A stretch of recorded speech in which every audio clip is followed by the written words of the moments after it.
श्री राधा रमण लाल की जय, श्री राधा वल्लभ लाल की जय, 84 कोस ब्रजमंडल धाम की जय, श्याम सुंदर श्री यमुने महारानी की जय, रस रानी की जय, रज रानी की जय, महारानी की जय, लाला के बाबा की जय, बाबा के लाला की जय, लाला बाबा दोनों की जय, लाडली के लाल की जय, लाल की लाडली की जय, लाडली लाल दोनों की जय, अवधूत चिंतन श्री गुरुदेव दत्त, देवादिदेव महादेव त्र्यंबकेश्वर भगवान की जय, गोदावरी मैया की जय,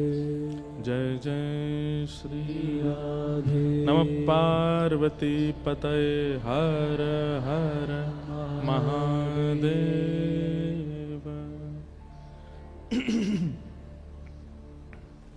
परम मंगल में परात्पर अखिलेश्वर, अकारण करुणा वरुणालय भक्तवांछा कल्पतरु,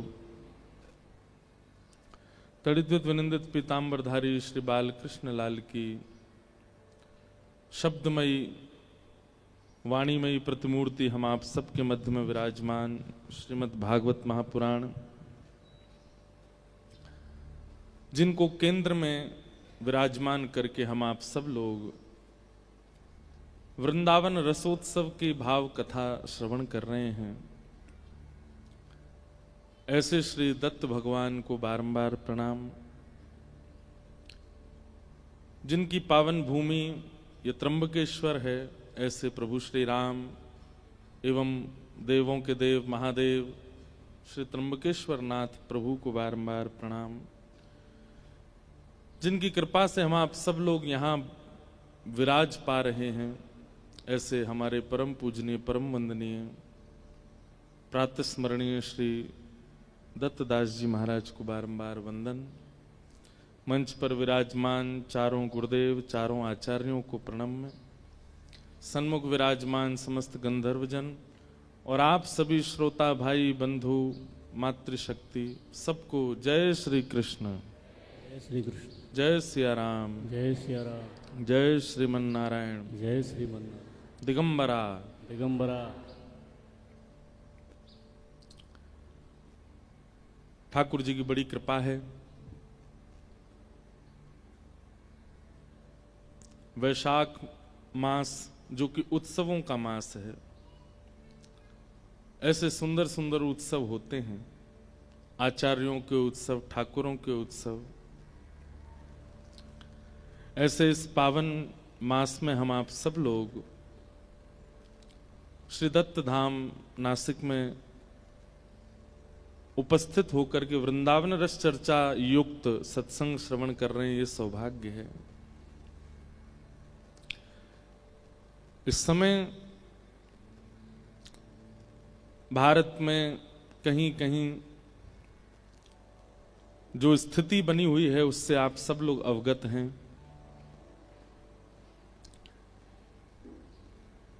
कहीं ना कहीं ये अनुकूल तो सबको नहीं लगता है। युद्ध की स्थिति जब महाभारत समय में भी बनी थी तब भी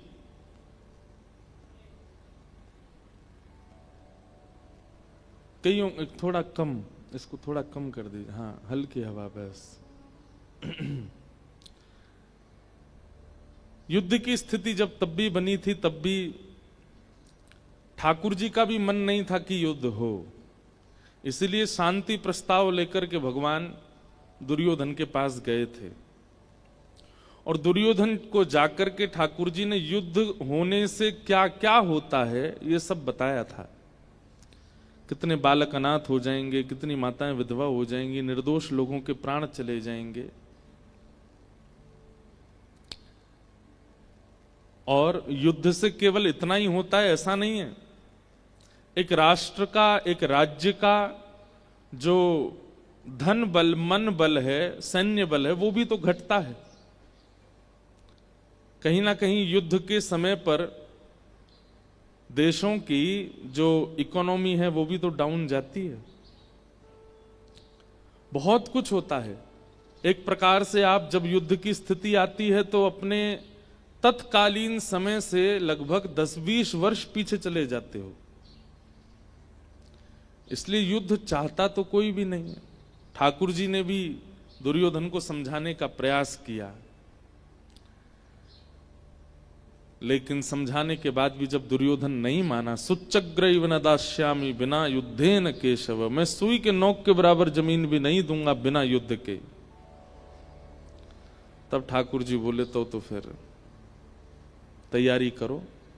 कई लोग कहते हैं कि अर्जुन को मोह हुआ था, अर्जुन तो कह रहा था कि हमारे परिवार के, इनको क्यों मारें। ठाकुर जी ने उसको क्यों प्रवोक किया कि नहीं मारो, क्योंकि ठाकुर जी जानते हैं कि ये युद्ध का अधिकारी है, इसको समझा चुके हैं हम, इसको बता चुके हैं, इसको सब रूपरेखा पता है, लेकिन ये अपनी स्थिति से बाज आने वाला नहीं है, इसलिए इसके लिए युद्ध ही उचित है। तब भगवान ने कहा युद्ध च करो, युद्ध करो। ठीक वैसी ही कहीं ना कहीं स्थिति हमारे पड़ोसी देश की है। वो दुर्योधन जैसे हैं, उनको पता है, उनको समझाया भी जा चुका है,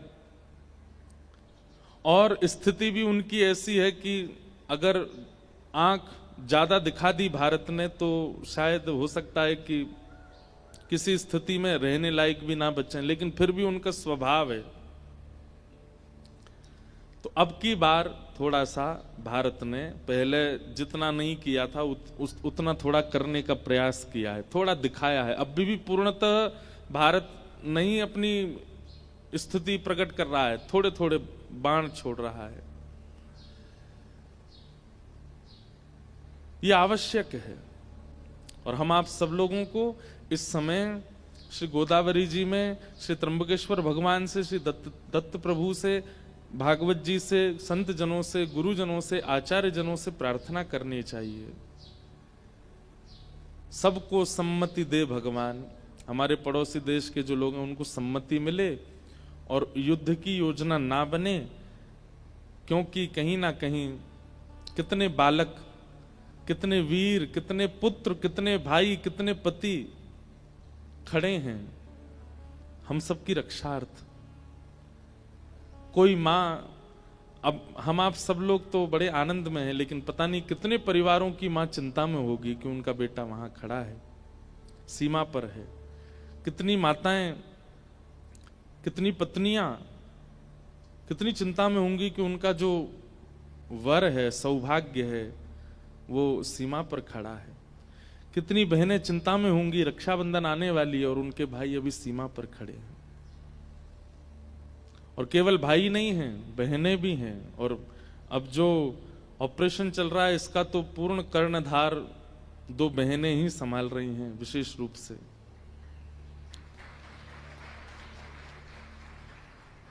तो इस सौभाग्य है हमारा, हमको तो रोज प्रार्थना करनी चाहिए। गोदावरी मैया से नित्य प्रार्थना करो। कोई माँ का लाल, कोई बहन का भाई, या किसी भी कन्या का सौभाग्य उजड़े ना, सब बहुत व्यवस्थित हो जाए, सब बहुत मंगल हो जाए। हे गोदावरी मैया, हे गंगा मैया, हे त्र्यंबकेश्वर भगवान। हम तो पिछली कथा में भी कह के आए और इसमें भी यहां भी कहेंगे कि जो भी, और बल्कि यहां पर तो इतने अनुष्ठान चल रहे हैं गायत्री के, अनुष्ठान करता भी यहां कथा में बैठे होंगे। कम से कम आपके अनुष्ठान में इतना हो जाए कि जब तक ये संभावना चल रही है तब तक नित्य गायत्री मैया से आप प्रार्थना करो कि हमारे अनुष्ठान का आज का दिन, कल का दिन, परसों, जब तक ये संभावना चल रही है, इसका संपूर्ण बल भारत के सैनिकों को प्राप्त हो, वो भी सुरक्षित हो। दत्त धाम सामान्य भूमि नहीं है, यहाँ असंख्य गायत्री की उपासनाएं हो चुकी हैं। अगर यहां बैठ करके हम आप सब लोग एक साथ प्रार्थना करेंगे तो शायद गायत्री मैया, जो कि सर्वशक्तिमान, जिनकी कृपा का दर्शन पूरा विश्व करता है, ऐसी गायत्री माता, ऐसे दत्त भगवान, ऐसी गोदावरी मैया कृपा करें और किसी सेना के, किसी भी वीर को वीर गति प्राप्त ना हो, सब सुरक्षित अपने अपने स्थान पर रहें, ऐसी हमारी प्रार्थना। और जल्दी ही ये जो चल रहा है ये समाप्त हो, विश्राम हो, ऐसी हम प्रार्थना करते हैं। आज आप सब लोग देख ही रहे हैं रूपरेखा कैसी बनी है अभी यहाँ की, क्योंकि किशोरी जी का प्रादुर्भाव होना है। श्री लाडली जी की आज प्रादुर्भाव की कथा है। आज गोदावरी मैया यमुना जी बन गई हैं। आज यहाँ के आसपास के पर्वत श्री गोवर्धन बन गए हैं। आज हमारे दत्त प्रभु साक्षात श्री बिहारी जी के रूप में लग रहे हैं। हमारे दत्तदास महाराज जी आज वृषभानु जी बने हैं। हमारे मंच पर विराजमान आचार्य गण ब्रज के आचार्य जन बनकर के आए। किशोरी जी का प्रादुर्भाव होते ही वेदध्वनि होगी, स्वस्ति वाचन होगा। आज कितना सुंदर यहाँ 56 भोग का क्रम सजाया गया है, कैसी सुंदर सुंदर हंडियां प्रस्तुत की गई हैं। कहीं ना कहीं यह भी एक उपासना, ब्रज की उपासना पद्धति तो यही है। कहीं पर तप किया जाता है, कहीं पर व्रत किया जाता है। ब्रज में सारे व्रत तप सब उत्सव हैं। तो आज ये उत्सव मना करके हमारी तो श्री किशोरी जी से प्रार्थना रहेगी कि भारत में सब मंगल हो जाए। जैसा मंगल में अभी हम आप सब लोग अनुभव कर रहे हैं और अभी थोड़ी देर में करेंगे जब किशोरी जी का प्राकट्य होगा, ऐसी मंगलमयी की ब्यार, ऐसी सुंदर हवा, जैसे गर्म हवा में कभी कभी ठंडी हवा स्पर्श करती तो बहुत सुख मिलता है ना, ऐसी अभी भारत में थोड़ी सी युद्ध की गर्म हवा चल रही है। तो हम आप सब लोग दत्त धाम में बैठ करके श्री किशोरी जी के प्रादुर्भाव का उत्सव मना करके एक शीतल ब्यार बहान चले उत्सव की, जो जहां जहां होती हुई जाए और जम्मू कश्मीर तक सब कुछ बिल्कुल आनंदमय हो जाए, उत्सव में हो जाए, सुख में हो जाए। तो उसी की रूपरेखा बनी है। क्या सुंदर मंच बना है महाराज जी। बड़े बड़े हमने मंच देखे, बहुत सुंदर सुंदर टेंट वाले देखे, पर दत्त धाम जैसा कुछ नहीं है। यहाँ गोबर के चौके पर बैठना एक मखमल के गद्दे से भी ज्यादा सुखदायी लगता है। यहाँ पर 3D स्क्रीन की जगह ये गोबर के लेप में और ये कुछ जूट के से ये इन पर्दों में बैठना, वो LED स्क्रीन और वो पूरा AC एयर कंडीशन पूरा ऑडिटोरियम, उससे ज्यादा सुख लगता है। जो लोग दत्त धाम नहीं आए हैं, केवल टीवी पर देखते हैं, यूट्यूब पर देखते हैं कथा को, आप सब लोग क्या खो रहे हैं हम आपको कैसे बताएं। यहां जो सुख है, यहां जो आनंद है वो अद्भुत है। और जगह तो संसार में सुख के लिए संसारी वस्तुओं का प्रयोग करना पड़ता है, पर यहां पर तो वैदिक वस्तुओं के प्रयोग से अत्यंत आनंद की प्राप्ति होती है। आज सुबह सुबह सब हमारे वैदिक ब्राह्मणों के साथ, दत्त धाम के परिकर के साथ क्या सुंदर क्रिकेट हो रहा था।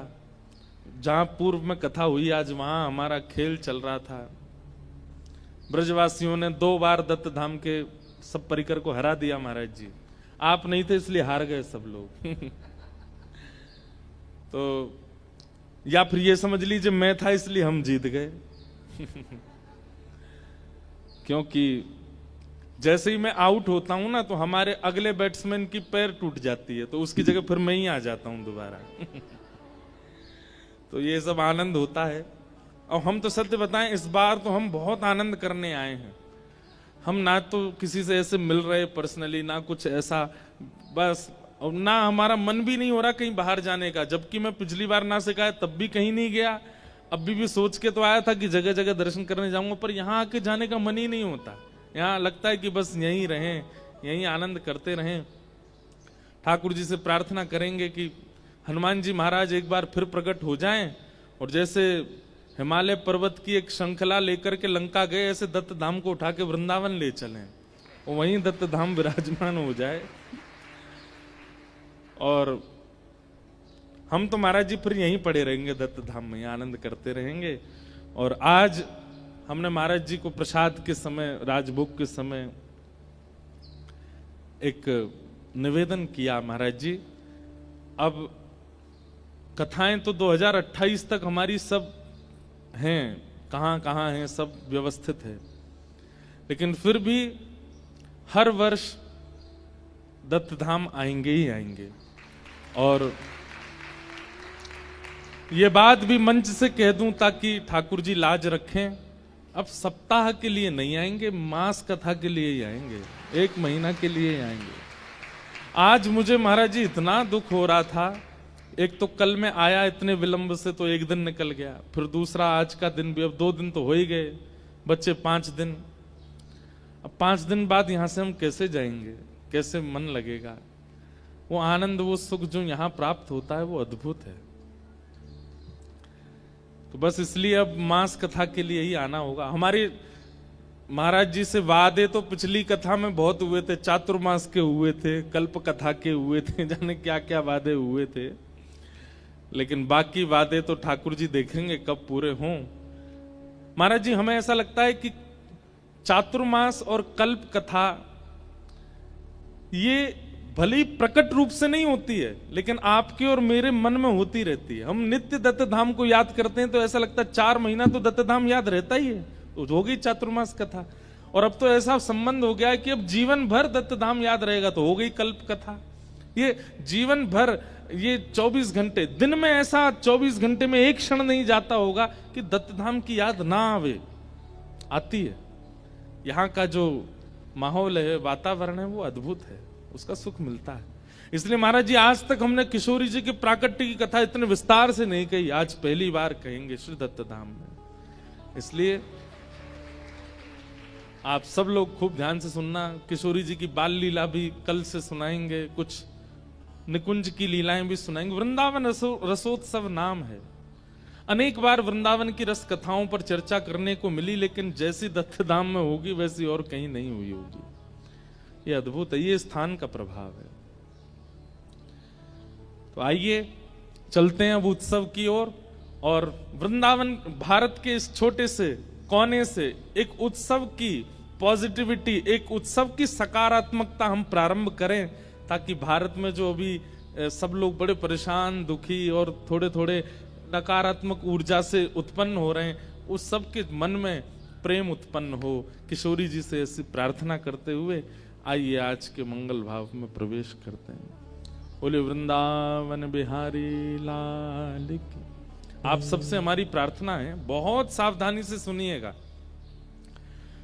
श्री राधा तत्व समझ पाना सबके बस की बात नहीं है।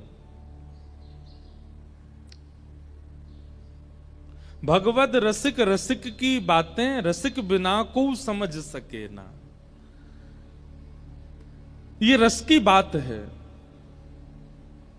हमें क्षमा करें, मंच पर हमारे चारों आचार्य जन विराजमान हैं, यहां पर सब गुरुजन बैठे हैं, लेकिन महाराज जी एक बार को वेद भी समझ में आ जाएगा, एक बार को व्याकरण भी समझ में आ जाएगी, एक बार को मीमांसाएं भी समझ में आ जाएंगी, लेकिन श्री किशोरी जी के तत्व को समझना सबके बस की बात नहीं। हमारी लाडली जी को, किशोरी जी को जीवन व्यतीत कर देते हैं लोग वृंदावन में। बड़े बड़े संस्कृतज्ञ, बड़े बड़े वैदिक, बड़े बड़े ज्ञानी वृंदावन में जाकर के लोट लगाते हैं, लेकिन तब भी किशोरी जी के तत्व को नहीं पहचान पाते। इसलिए उस तत्व में कुछ कहना, मैं पहले ही अपने आप को सावधान आप सबके आगे सरेंडर कर रहा हूं कि मैं प्रयास तो कर रहा हूं कि मैं कहूंगा कुछ, लेकिन आप समझ पाओगे इसकी जिम्मेवारी मेरी नहीं है। और दिन की कथाओं की मैं जिम्मेवारी लेता हूं, लेकिन किशोरी जी के तत्व को तो कोई प्रेमी ही समझ सकता है, कोई प्रेम भाव ही समझ सकता है। इसलिए आज ज्ञानी, वैरागी, विरक्त होकर के मत बैठिएगा, आज तो प्रेमी बनकर के बैठो। किशोरी तो रे चरणन की रज पाऊं, किशोरी तो रे चरणन की रज पाऊं। बैठी रहूं कुंजन के कौन, बैठी रहूं कुंजन के श्याम राधिका गाऊं, श्याम राधिका गाऊं, किशोरी तोरे चरणन की रज पाऊं। किशोरी तोरे चरणन की रज पाऊं। तो श्रीमन नारायण भगवान, अब बिल्कुल प्रारंभ से सुनिए,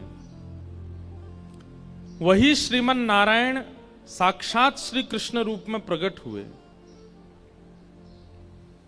उन्हीं श्री कृष्ण की तीन प्रधान शक्तियां हैं। भगवान श्री कृष्ण की तीन प्रधान शक्तियां हैं।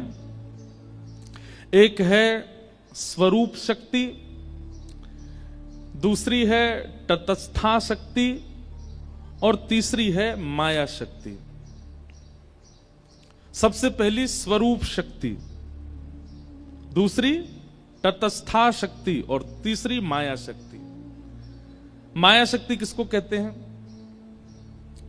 जिस माया में हम आप सब लोग आकर्षित होते हैं, इस माया को भी संसार में ठाकुर जी की शक्ति से ही प्रकट हुई है। जैसे कई लोग हैं, वो शरीर जन्म लेते हैं तो वो शरीर को सुख देना ही अपने जीवन का उद्देश्य मानते हैं। उनका उद्देश्य क्या है? हमें खाना है, हमें सोना है, हमें ऐसा पहनना है, ऐसा पीना है। वो कहीं ना कहीं शरीर की इच्छा पूर्ति में ही अपना जीवन व्यतीत कर देते हैं। क्यों? क्योंकि उन पर माया शक्ति का प्रभाव होता है। उनके ऊपर माया शक्ति है, वो भी भगवान का स्वरूप है। अगर माया शक्ति नहीं होगी तो संसार कैसे चलेगा? गाड़ियों का शौक होना, फोन्स के शौक होना, बड़े बड़े ऐशो आराम होना, अपने सुख के लिए कुछ भी खाना, कुछ भी पहनना, कुछ भी पीना, कहीं भी घूमना, कहीं भी जाना, किसी से भी संबंध बनाना, ये सब माया कराती है। और ये भगवान की शक्ति है, माया शक्ति। सब लोग बहुत सावधानी से सुनो। अच्छा, एक बात मैं कह दूं, ये माया शक्ति में, माया शक्ति की कृपा जिनके ऊपर होती है वो दत्त धाम में नहीं रह सकते। माया शक्ति वाले दत्त धाम में नहीं रह सकते, क्योंकि यहां तो देहाभिमान शून्य होना पड़ेगा, यहां तो देह के अभिमान से परे होना पड़ेगा, तभी आप यहां निवास कर सकते हो। तो भगवान की तीसरी शक्ति माया शक्ति, ये संसार के प्रति आकर्षण करने वाली ये माया शक्ति है। दूसरी ठाकुर जी की होती है तटस्था शक्ति। ये तटस्था शक्ति कौन सी होती है? जैसे मेरे सामने आपने बहुव्यंजन रखे और मेरे सामने दूसरी तरफ आपने सूखी दाल और रूखी रोटी रखी। एक तरफ बहुव्यंजन है और एक तरफ सामान्य भोजन है। दोनों को पाने की सामर्थ्य मेरे पास है, लेकिन मैं क्या पाता हूं ये मेरे ऊपर निर्भर करता है। सामर्थ्य दोनों पाने की है, मैं बहुव्यंजन भी पा सकता हूं, मैं सामान्य रोटी सब्जी भी पा सकता हूं, लेकिन मेरी इच्छा किस तरफ जाती है वो मेरे ऊपर निर्भर करता है।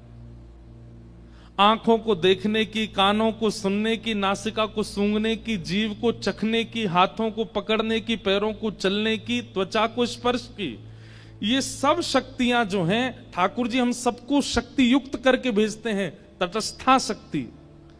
लेकिन उससे उपभोग क्या करना है ये हमारे ऊपर है।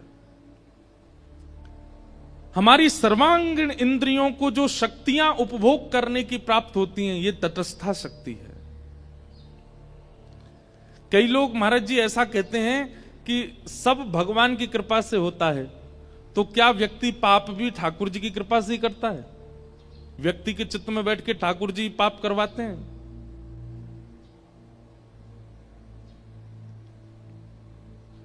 बात ऐसी है,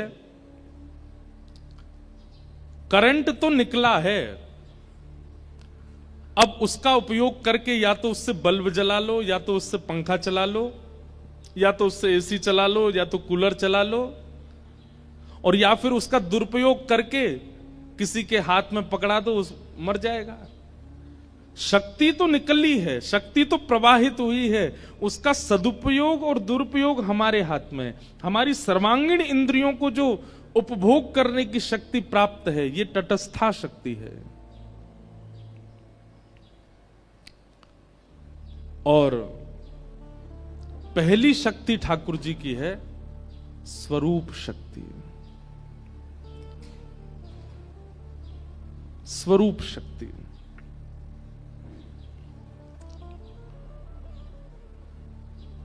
जहां स्वरूप में नाम, रूप, लीला और धाम चारों आते हैं। माया शक्ति जो है उसका उपभोग संसारी लोग करते हैं।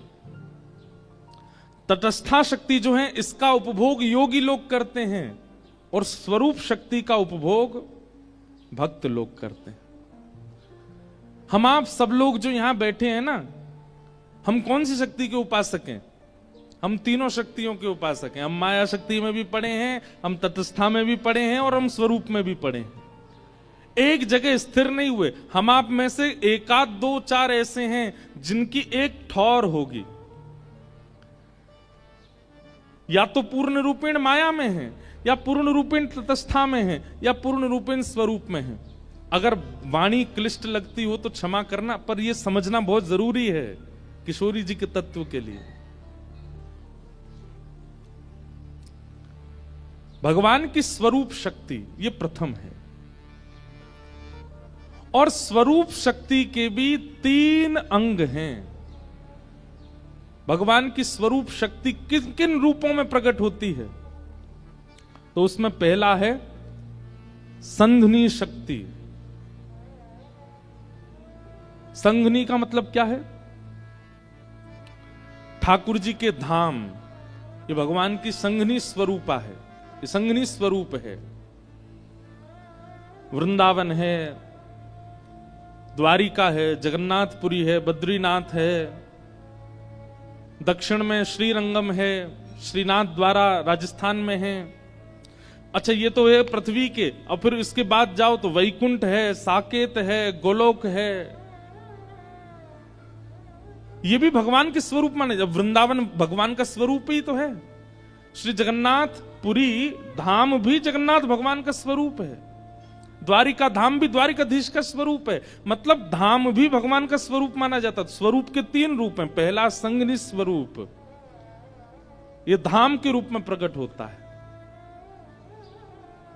बहुत सावधानी से सुनो। दूसरा है स्वरूप का रूप, संवित रूप, संवित स्वरूप। संवित स्वरूप कौन सा होता है? ज्ञान।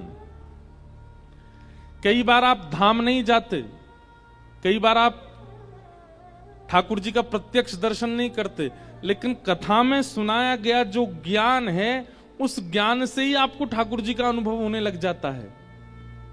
ये कथा, ये भी तो ठाकुर जी का स्वरूप है। वक्ता मंच से बोलता है, श्रोता को अनुभव होने लग जाता है। ये संवित स्वरूप है। और तीसरा स्वरूप है आह्लादनी स्वरूप, आह्लादनी शक्ति। समझ रहे हैं ना आप सब भावों को? 3 प्रकार की शक्तियां, उन 3 प्रकार की शक्तियों में प्रथम शक्ति स्वरूप शक्ति। उस स्वरूप शक्ति के 3 अंग हैं, संघनी, संवित और आह्लादनी। जिसमें संघनी स्वरूप जो है वो धाम का है, संवित स्वरूप जो है वो कथा का है, और आह्लादनी स्वरूप जो है वो प्रेम का है।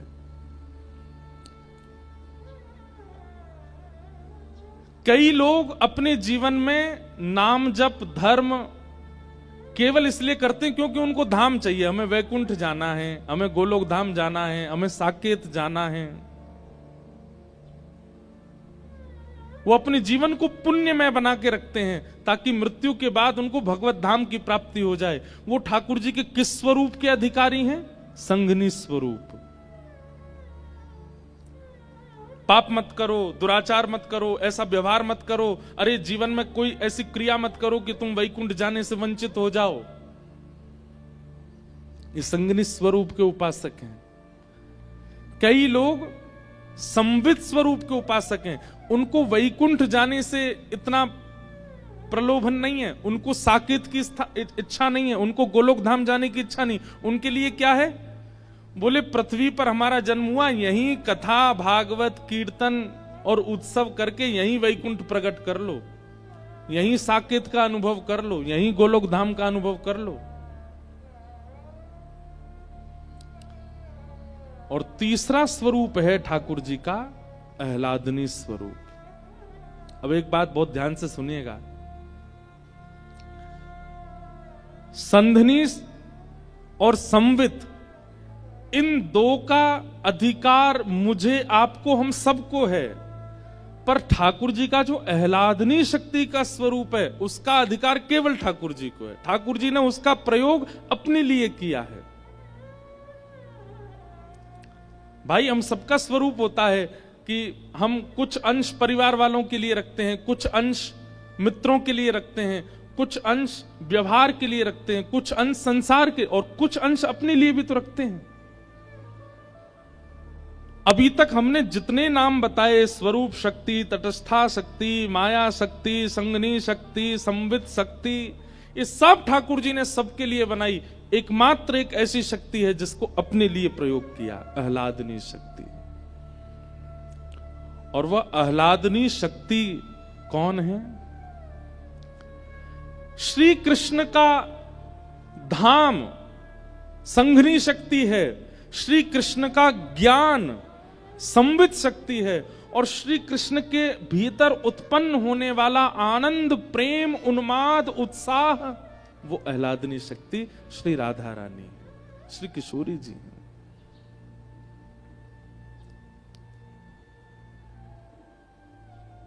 आपके चित्त में आनंद उत्पन्न होता है तो आप क्या करते हो? आप उसको हंस करके प्रकट कर देते हो, आप उसको नाच करके प्रकट कर देते हो, आप उसको खेल करके प्रकट कर देते हो, आप उसको तैयार होकर प्रकट कर देते हो, आप कुछ बना करके प्रकट कर देते हो। ठाकुर जी के चित्त में जब आनंद उत्पन्न हुआ तो ठाकुर जी हंसे नहीं, नाचे नहीं, ठाकुर जी ने कुछ बनाया नहीं, कुछ गाया नहीं। अपने उस समस्त आनंद को, जो नाचता भी है, जो गाता भी है, जो हंसता भी है, जो श्रृंगार भी करता है, जो सब प्रकार से आकर्षक है, ठाकुर जी का वह हृदय का आनंद ही किशोरी जी के रूप में प्रकट हो गया। आपका आनंद आपसे विलग नहीं होता, आपका आनंद आप में ही दिखने लगता है, पर ठाकुर जी का आनंद विलग होकर के सन्मुख प्रकट हो गया। वो किशोरी जी है, वो श्री राधा रानी है,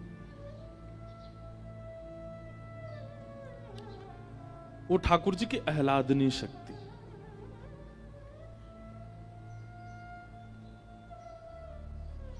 जब प्रेम प्रकट हुआ श्री कृष्ण के चित्त में, तो निकुंज में बैठे हुए श्री श्याम सुंदर मन में विचार करने लगे, अब इस प्रेम को कैसे व्यक्त करूं? अरे परब्रह्म तो एकांत रहते हैं ना, परब्रह्म के साथ सब कोई नहीं है, वो तो एकम है।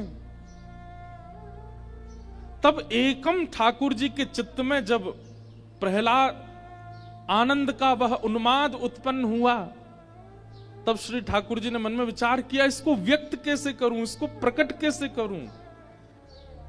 ठाकुर जी का विचार होता है और क्रियाएं होती चली जाती हैं। हमारी तरह ठाकुर जी को कर्म करना नहीं पड़ता, ठाकुर जी जो सोचते हैं वो हो जाता है।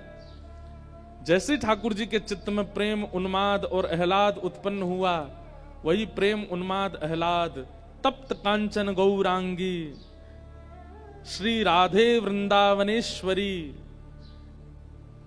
कंचन जैसा गौर वर्ण, मृग जैसे नेत्र, मधुर मुस्कान, सुंदर अलकावली, अद्भुत श्रृंगार स्वरूप, और यह सब धारण करके जो श्री कृष्ण एक आनंद की स्थिति में जो जो व्यक्ति करता है, वह सारे भावों को अपने अंदर समेट करके श्री किशोरी जी का स्वरूप प्रकट हो गया ठाकुर जी के सन्मुख। जिनको देख करके सब आकर्षित रहते हैं, वो जिनको देख करके आकर्षित हो गए, वो श्री किशोरी जी हैं, वो श्री लाडली जी हैं। समझ में आई बात? ठाकुर जी की स्वरूप शक्ति और उस स्वरूप में भी आह्लादनीय शक्ति श्री राधा रानी है, श्री किशोरी जी है। इसलिए हमारे वृंदावन में घूंघट करके बैठी हैं। बहुत कारण है उसके पीछे। एक कारण यह भी है, ठाकुर जी कह रहे हैं इनके रूप को आस्वादन करने को अधिकार केवल मेरो है, केवल मैं देखूंगा इनको और कोई नहीं है। ये मेरे काजे प्रकट भई है, मैं सबको क्यों दिखाऊं? इसलिए किशोरी जी घूंघट करके बैठी।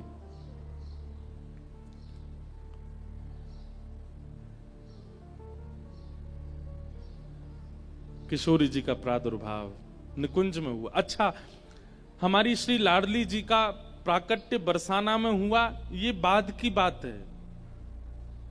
पर श्री किशोरी जी और ठाकुर जी इन दोनों की लीला निकुंज में तो कल्प कल्पांतरों से चल रही है, आज से नहीं चल रही है। महादेव किसका ध्यान करते हैं? ब्रह्म बैठ करके किसका चिंतन करते हैं? ये इंद्र कभी कभी तपस्या करने बैठता है, किसका चिंतन करता है? क्यों? नारायण तो इनके सामने है, भगवान तो इनके सामने साक्षात बैठे हैं। इनको चिंतन करने की आवश्यकता क्या है? मानव ध्यान करता है, मानव तपस्या करता है, ये बात समझ आई। पर देवता भी तपस्या करते हैं, वे भी ध्यान में जाते हैं। वो किसका ध्यान करते हैं? वो अपनी ध्यान धारणा समाधि के साथ उसी निकुंज में प्रवेश कर जाते हैं जिस निकुंज में श्री प्रिया प्रियतम विराजमान है।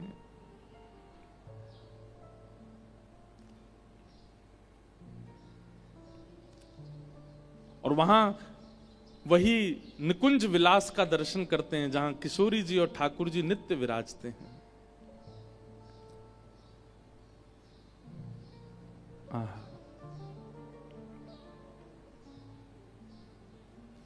श्री कृष्ण पूरे जगत को आनंद देते हैं, पर श्री कृष्ण को आनंद देने वाली श्री राधा रानी है।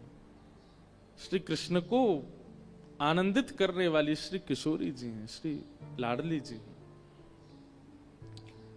निकुंज में ठाकुर जी के चित्त से किशोरी जी प्रकट हुई।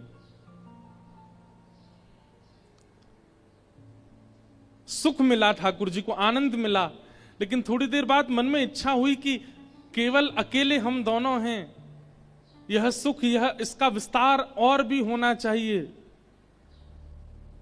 तो ठाकुर जी के चित्त से किशोरी जी प्रकट हैं और फिर किशोरी जी के चित्त से अष्ट सखियां प्रकट हैं।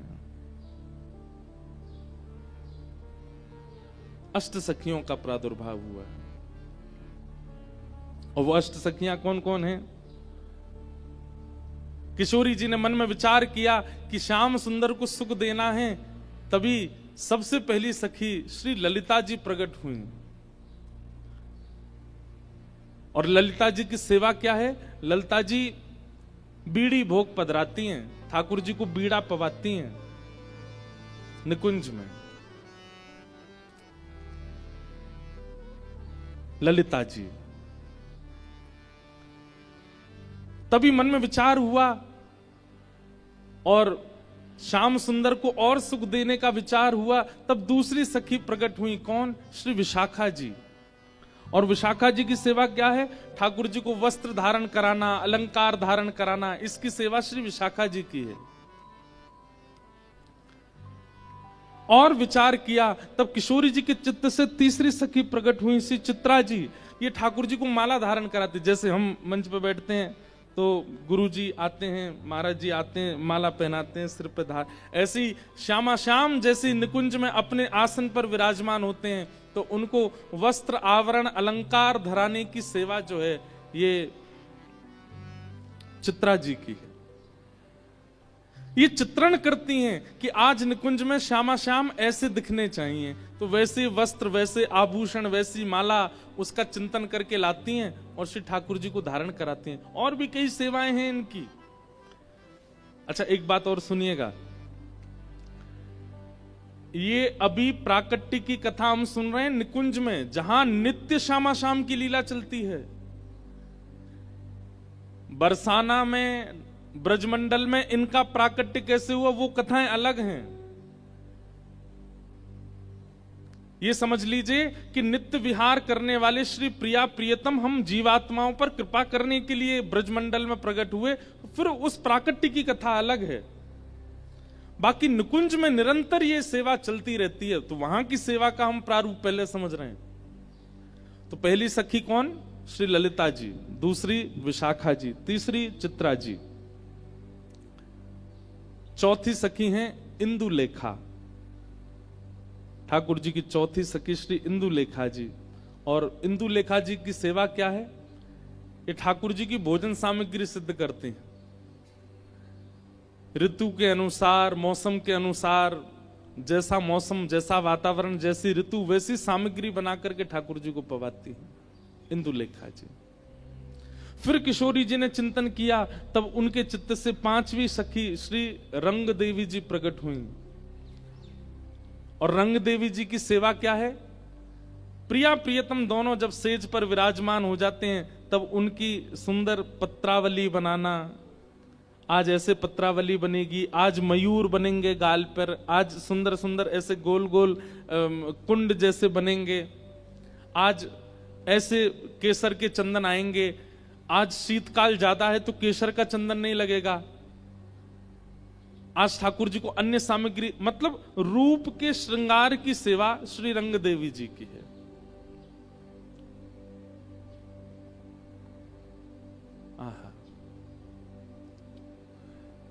छठवीं सखी हैं श्री तुंग विद्या जी।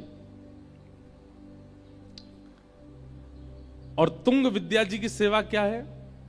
जब प्रिया प्रियतम दोनों श्रृंगार करके सेज पर विराजमान हो जाते हैं, तब उनके सम्मुख नृत्य करना, गान करना, सुंदर सुंदर राग रागनियों को प्रस्तुत करना, विविध विविध प्रकार के नृत्यों को तैयार करके श्री प्रिया प्रियतम का विलास करना, ये तुंग विद्या जी की सेवा है। किशोरी जी के चित्त से फिर सातवीं सखी प्रकट हुई, जिनका नाम है चंपक लता। चंपक लता जी की सेवा क्या है? चंवर डुराना, ग्रीष्म ऋतु में पंखा करना।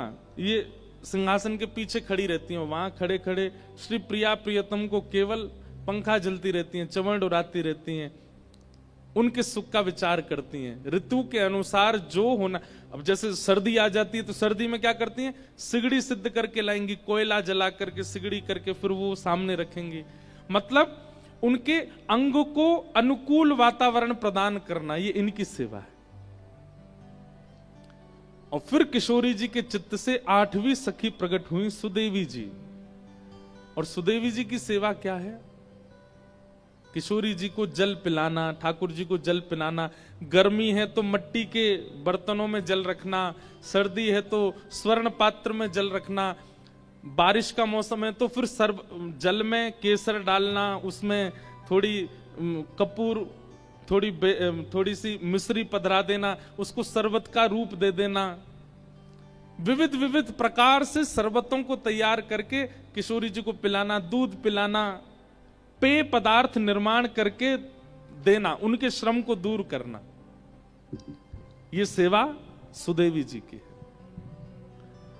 ऐसे अष्ट सखियां प्रकट हुई।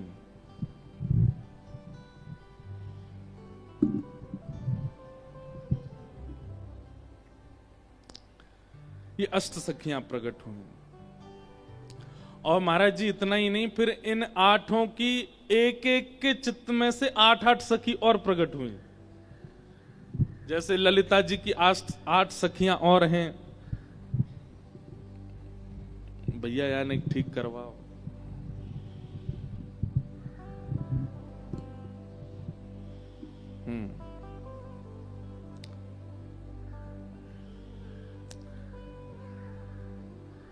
ललिता जी, विशाखा जी, चित्रा जी, इंदु जी, रंग देवी जी, तुंग विद्या जी, चंपक लता जी और सुदेवी जी, ये अष्ट सखियां हैं ठाकुर जी की। ये सब कहां से प्रकट हुई? किशोरी जी के चित्त से इनका प्रादुर्भाव हुआ। अब इसकी मूल बात को मत भूलिएगा, ये सब हैं कौन? श्री राधा रानी से लेकर के सुदेवी तक, ये सब ठाकुर जी की स्वरूप शक्ति है। और इस स्वरूप शक्ति का प्रादुर्भाव आह्लादनी शक्ति से हुआ। स्वरूप शक्ति की भी 3 शक्तियां, जिनमें 2 सबके लिए हैं और एक ठाकुर जी के अपने सुख के लिए है, अपने आनंद के लिए है, अपने विलास के लिए है। और उस आह्लादनी शक्ति में से श्री किशोरी जी और अष्ट सखियां प्रकट हो गए। इसलिए किशोरी जी ठाकुर जी से विलग नहीं है, किशोरी जी ठाकुर जी से अलग नहीं है। अब है गयो, अब रख दो, अब गिरे को तो ले लेंगे। हाँ, ठाकुर जी से विलग नहीं, ये एक ही है। एक अष्ट सखियों का बहुत सुंदर पद है। इन अष्ट सखियों की भी चर्चाएं हम सुनेंगे, इनके बालपन की कथा लीला। अष्ट सखियों को प्रणाम करो, क्योंकि श्री जी की सेवा में हम प्रवेश करें उससे पहले सखियों का आवाहन कर लें कि वे आकर के व्यवस्थित करें इस संपूर्ण सेवा को।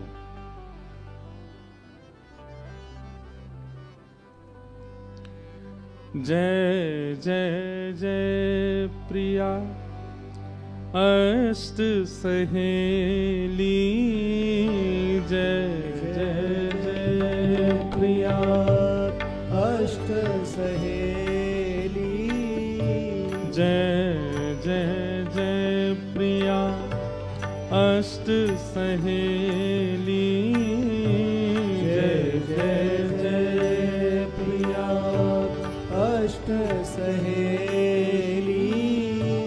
जय जय जय प्रिया अष्ट सहेली, जय जय जय प्रिया अष्ट सहेली, हाँ, जय जय जय प्रिया अष्ट सहेली, जय जय जय प्रिया अष्ट सहेली, जय जय जय प्रिया अष्ट सहेली, जय जय जय प्रिया अष्ट सहेली, जय जय जय प्रिया अष्ट सहेली, जय जय जय प्रिया अष्ट सहेली, हाँ, जय जय जय प्रिया अष्ट सहेली, जय जय जय प्रिया अष्ट सहेली, जय जय जय प्रिया अष्ट सहेली, जय जय जय प्रिया अष्ट सहेली, जय जय जय प्रिया अष्ट सहेली, जय जय जय प्रिया अष्ट सहेली, ओ जय जय जय प्रिया अष्ट सहेली, जय जय जय प्रिया अष्ट सहेली, ये अष्ट सहेलियां हैं किशोरी जी की। ललिता, विशाखा, चित्रा, इंदु, रंग देवी, तुंग विद्या, चंपक लता और सुदेवी। इन सब का प्रादुर्भाव किशोरी जी के चित्त से हुआ। ये निकुंज की लीला है। फिर इन्हीं में 8 मंजरियां प्रकट हुई, जो कि गौड़िया वैष्णव संप्रदाय की मुख्य मानी जाती हैं।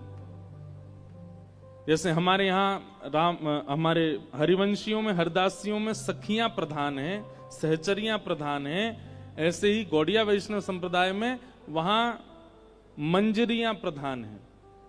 तो वहां रूप मंजरी, लवंग मंजरी, तुलसी मंजरी, मंजू लाली मंजरी, गुंज मंजरी, विलास मंजरी, रस मंजरी, ये 8 मंजरियां प्रकट होती हैं किशोरी जी के चित्त से, और फिर वो सेवा करती हैं ठाकुर जी की। तो ये निकुंज का स्वरूप है। निकुंज में इस प्रकार श्री जी ठाकुर जी से प्रकट होती हैं और श्री जी से सब सखियां प्रकट होती हैं। और किसके लिए? केवल ठाकुर जी को सुख विलास देने के लिए, आनंदित करने के लिए। लेकिन हम जीवात्माओं पर कृपा करने के लिए वही निकुंज के श्यामा श्याम पृथ्वी पर पधारते हैं। ठाकुर जी ने मन में विचार किया कि कलयुग में ज्ञान से उद्धार तो होगा, लेकिन बहुत कम लोग ज्ञान का आश्रय लेंगे। फिर ठाकुर जी ने विचार किया कि वैराग्य से उद्धार होगा, पर वैराग्य का आचरण भी लोग कम मात्रा में करेंगे। तब ठाकुर जी ने कहा कि भाई इस कलिकाल में एक प्रेम उद्धारक बन सकता है। उसके लिए ठाकुर जी प्रेम स्वरूप धारण करके आए। हम सब पर कृपा करके श्री ठाकुर जी मन में विचार किया, किशोरी जी से कहा, हे श्यामाजू मोकू जानो है ब्रजमंडल में उद्धार करवे के काजे, आप भी कृपा करके पधारो। किशोरी जी ने कही कि यत्र वृंदावनम नास्ति यत्र नो यमुना नदी यत्र गोवर्धनम नास्ति तत्र नो रमते मनः। जहां वृंदावन नहीं, गोवर्धन नहीं और यमुना जी नहीं, यहां मेरा मन नहीं लगता। तब ठाकुर जी बोले, ठीक है, आपकी इच्छा के लिए, आपकी इच्छा की पूर्ति के लिए मैं इन तीनों को निकुंज से नीचे ले चलता हूं। तो वृंदावन, गोवर्धन और श्री यमुना जी ये तीनों पृथ्वी पर नहीं थे। इनको ठाकुर जी श्री जी के प्रकट की शर्त पर लेकर के आए, क्योंकि श्री जी इसी शर्त से आएंगी कि ये तीनों हों। इसीलिए हमने गाया, श्यामा हृदय कमल सो प्रगटो, श्याम हृदय को भाई वृंदावन प्यारो। वृंदावन ब्रह्मा की कृति नहीं है, किशोरी जी की कृति है। गोवर्धन ब्रह्मा की कृति नहीं है, किशोरी जी ने बनाया है। और श्री यमुना जी, ये तो किशोरी जी और ठाकुर जी जब नृत्य करते हैं, निकुंज में विलास करते हैं, तो उनके अंग का श्रम जल ही श्री यमुना जी बनकर के बहने लगता है।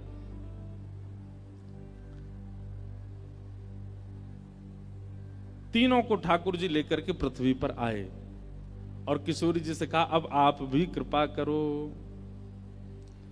किशोरी जी बोली, पहले आप प्रकट है जाओ, फिर हम आएंगे। अब देखो यहां पर भी दो पक्ष हैं।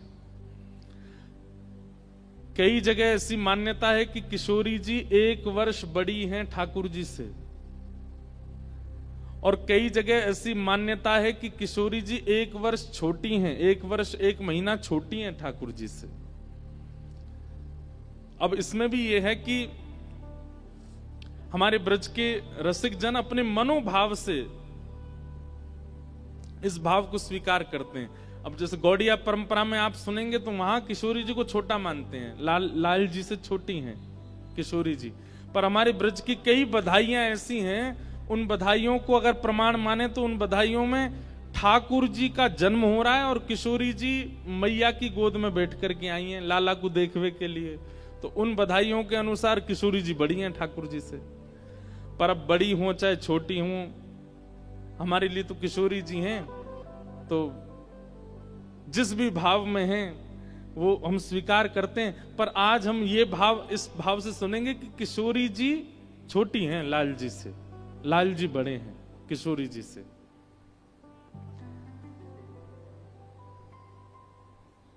नंद बाबा और यशोदा मैया,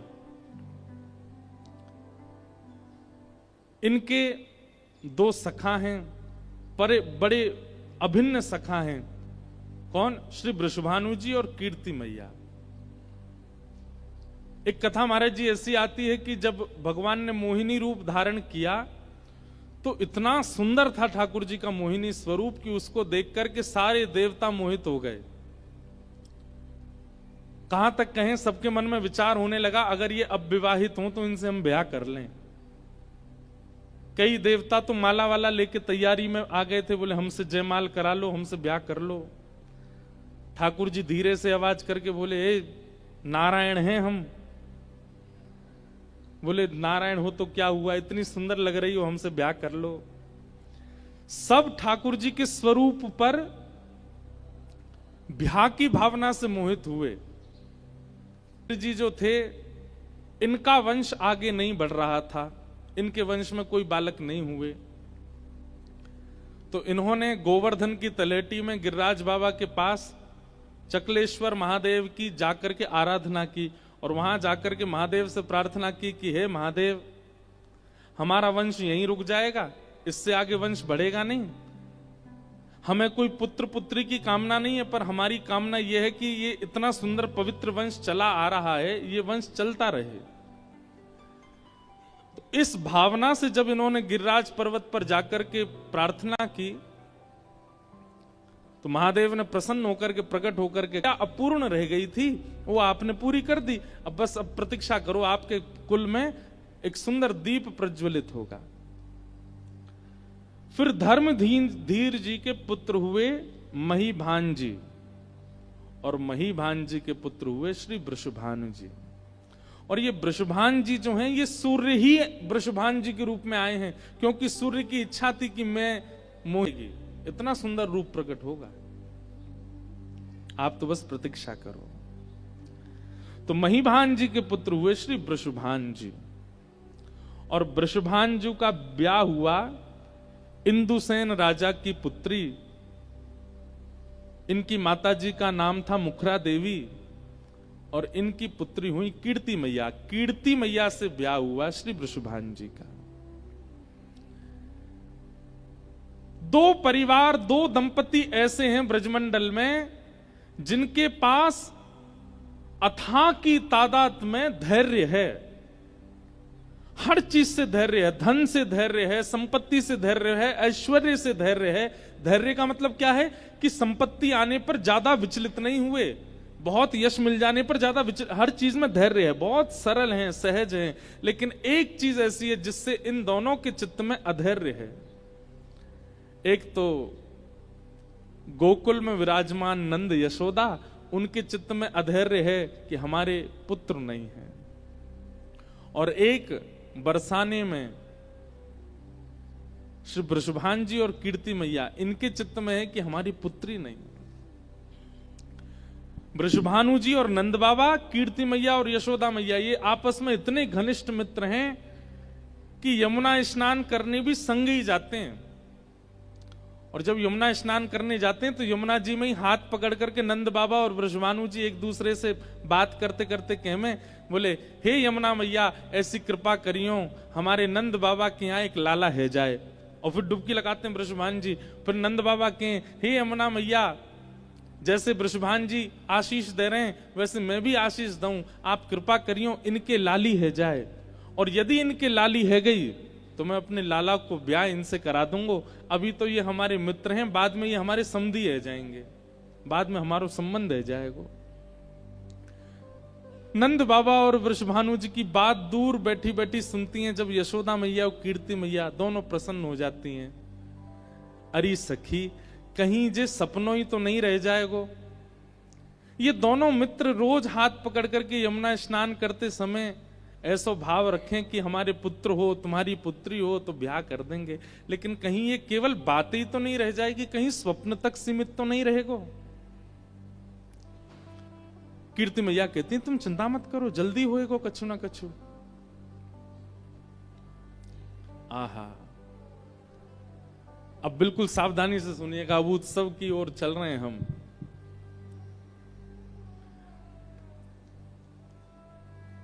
नंद बाबा और यशोदा मैया दोनों प्रार्थना करते हैं कि एक पुत्र हो जाए। और पुत्र की कामना किस लिए है?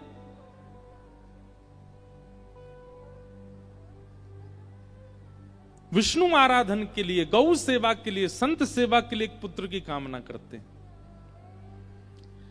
एक दिन असंख्य ब्राह्मण आए और नंद भवन पर आकर के प्रसाद अरस की है गई, लेकिन अभी तक लाला नाई भयो।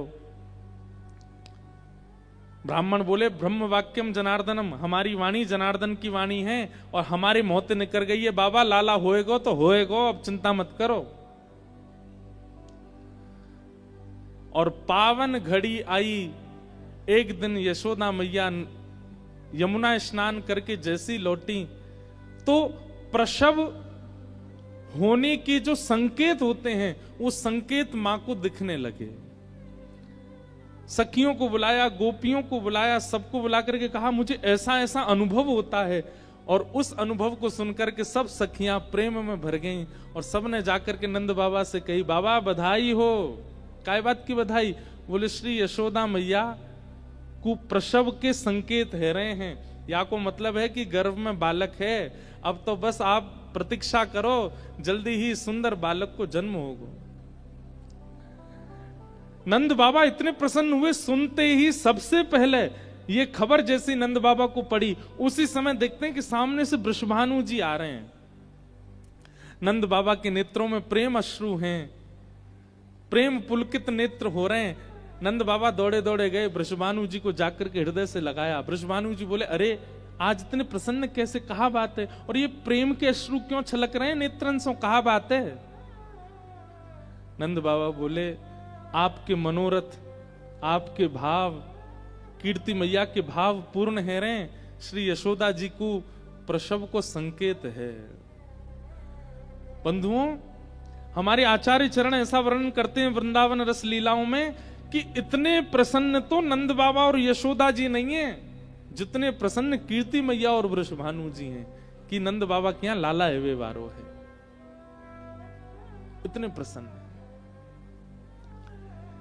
धीमे धीमे समय आया और भादों की अष्टमी, और जैसी अष्टमी पूर्ण भई, श्री नंदरानी यशोदा मैया की कुक्षी से नीलमणि जैसे माधव जब प्रकट भये, कृष्ण प्रकट भये, पूरे ब्रजमंडल में उत्सव हैरो है। नंद घर आनंद भयो, जय कन्हैया लाल की, ये गूंज जैसे ही पहुंची बरसाने, वृषभानु और कीर्ति मैया अति प्रसन्न आए हैं।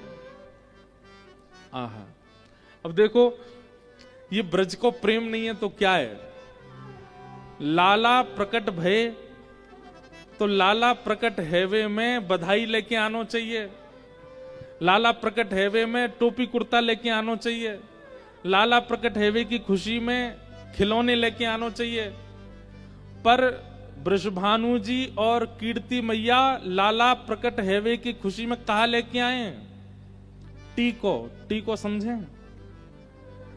अरे जिसको आधुनिक भाषा में आजकल रोका बोलते हैं, जैसे रोका कर देते हैं ना, लड़की का रोका होता है, लड़का का भी रोका हो जाता है।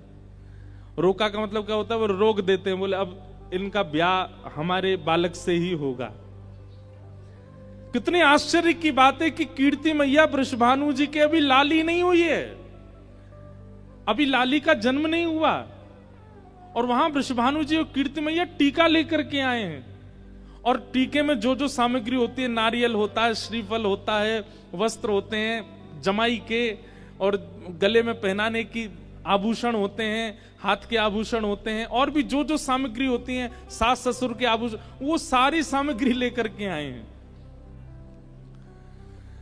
नंद बाबा अपने द्वार पर खड़े होकर के खूब लौटा रहे थे, तभी देखा वृषभानु जी और कीर्ति मैया आए।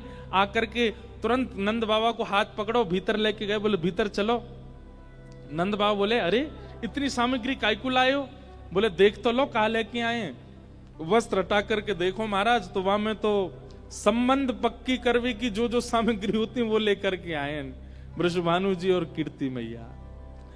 नंद बाबा के नेत्र सजल है गए। नंद बाबा बोले, हे वृषभानु जी, अभी तो लाली भई नहीं है, और आप पहले ही टीको करवे आ गए। बोले, यहां हमारे करवे आया हूं, मैंने कहीं से सुनी है कि आपके घर साक्षात नारायण समान बालक जन्मो हैं, अभी टीका कर जाऊंगा तो या टीका की पूर्ति के लिए लाली को आनो पड़ेगो, या हमारे अभी पहले टीका कर जाऊंगा। ब्रज की भाव हैं। आहा, जैसी बाहर सबन को पतो चली, भीतर वृषभानु जी गए, और एक दिना के ठाकुर जी भय, बस एक दिना के ठाकुर जी को वृषभानु जी और कीर्ति मैया दोनों अपना हाथ स्पर्श करके टीको कर रही हैं, वस्त्र पधरा रही हैं, गले में माला पहना रही हैं, और जमाई को जो जो करना किया जाता शादी से पहले वो सब कर रही हैं। उनके पैरन को पूज रही हैं, उनकी परिक्रमा कर रही हैं, नजर उतार रही हैं। और यशोदा मैया ये देख देख करके इतनी आनंद में भर रही हैं। बोले, बताओ 24 घंटा को भयोना है लाला, संबंध पहले है गयो, रोका पहले है गयो ठाकुर जी को। टीका हो गया। हमारे ब्रज में आज भी गाते हैं, नंद महर घर ढोंटा जायो, बरसाने से टीको आयो। नंद महर घर ढोंटा जायो, बरसाने से टीको आयो। आप सब लोग गाओ, बरसाने से टीको आयो। नंद महर घर ढोंटा जायो, बरसाने से टीको आयो। नंद महर घर ढोंटा जायो, बरसाने से टीको आयो। आनंद महर घर ढोंटा जायो, बरसाने से टीको आयो। आनंद महर घर ढोंटा जायो, बरसाने से टीको आयो। अये नंद महर घर ढोंटा जायो। बरसाने से टीको आयो। ब्रजवासी नाच रहे हैं। और महाराज, अब एक जगह बात तो ऐसी बताई जाती है, ये देखो महाराज जी, आज किशोरी जी के प्रादुर्भाव पे, और प्रादुर्भाव तो बाद में होगा, अभी ठाकुर जी को ब्याग पक्को हेरो है, हमारे देवता बरस रहे हैं। एक जगह ऐसी बात बताते हैं कि वृषभानु जी और कीर्ति मैया टीका लेके आए नहीं है, वो तो बधाई लेकर के आए थे। लेकिन वृषभानु जी को आता देख ब्रजवासियों ने अनुमान लगा लिया कि भैया ये तो संबंध पक्को करवे आए हैं, और बाहर सब ब्रजवासी गाने लगे, नंद महर घर ढोंटा जायो, बरसाने से टीको आयो। आनंद महर घर ढोंटा जायो, बरसाने से टीको आयो। ए नंद महर घर ढोंटा जायो, बरसाने से टीको आयो। आनंद महर घर ढोंटा जायो, बरसाने से टीको आयो। ए नंद महर घर ढोंटा जायो, बरसाने से टीको आयो। ए नंद महर घर ढोंटा जायो। बरसाने से टीको आयो। ओ नंद जूने लाला जायो, बरसाने से टीको आयो। श्री यशोदा ने लाला जायो, बरसाने से टीको आयो। ए नंद घर आनंद भयो, जय कन्हैया लाल की। आनंद घर आनंद भयो, जय कन्हैया लाल की। ए नंद घर आनंद भयो, जय कन्हैया लाल की। ए नंद घर आनंद भयो, ओ जय कन्हैया लाल की। ए नंद घर आनंद भयो, जय कन्हैया लाल की। ए नंद घर आनंद भयो, जय कन्हैया लाल की। ए यशोदा के लाला भयो, जय कन्हैया लाल की। ए नंद महर घर ढोंटा जायो, ओ बरसाने से टीको आयो। ए नंद महर घर ढोंटा जायो। बरसाने से टीको आयो। ए नने के पक्ष से आए हैं और श्री लाल जी को टीका कर ही रहे हैं। अब ये है ही जानो चाहिए, नंद महर घर ढोंटा ओ जायो, बरसाने से टीको आयो। आनंद महर घर ढोंटा जायो, बरसाने से टीको आयो। ए नंद महर घर ढोंटा जायो, बरसाने से टीको आयो। ए नंद महर घर ढोंटा जायो, बरसाने से टीको आयो। ए नंद महर घर ढोंटा जायो, बरसाने से टीको आयो। ए नंद महर घर ढोंटा जायो, बरसाने से टीको आयो। आनंद महर घर ढोंटा जायो, बरसाने से टीको ए आयो। नंद महर घर ढोंटा जायो। बरसाने ओ ब्रज में रही जय जयकार, नंद घर लाला जायो है। ओ ब्रज में है रही जय जयकार, नंद घर लाला जायो वहाँ है। झूला में ठाकुर जी विराज रहे हैं। झूला में कौन विराज रहे हैं? भीतर आ रहे हैं, अभी आ गए, उन्हीं को ही टीका कर दो। हो ब्रज में, हो ब्रज में, जय हो। हाँ ब्रज में है रही जय जयकार, नंद घर लाला जायो है। ओ ब्रज में है रही जय जयकार, नंद घर लाला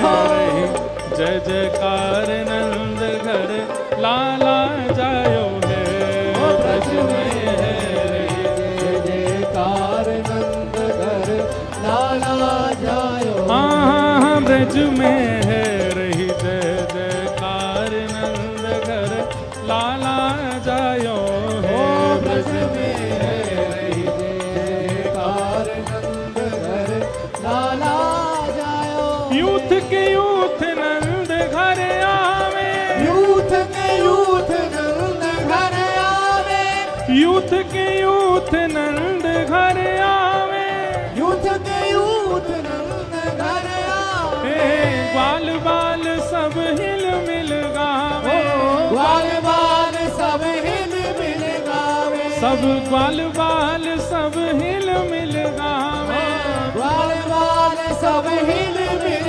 गावे ब्रह्मानंद समान आज सुख सबने पायो है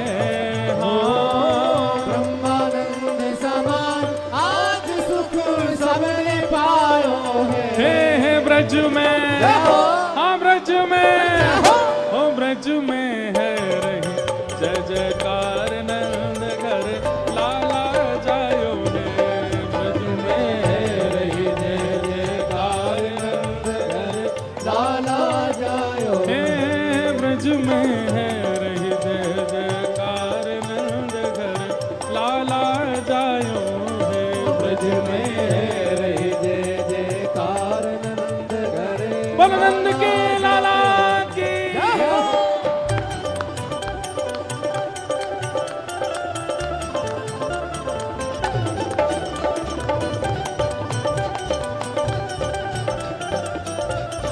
बधाई हो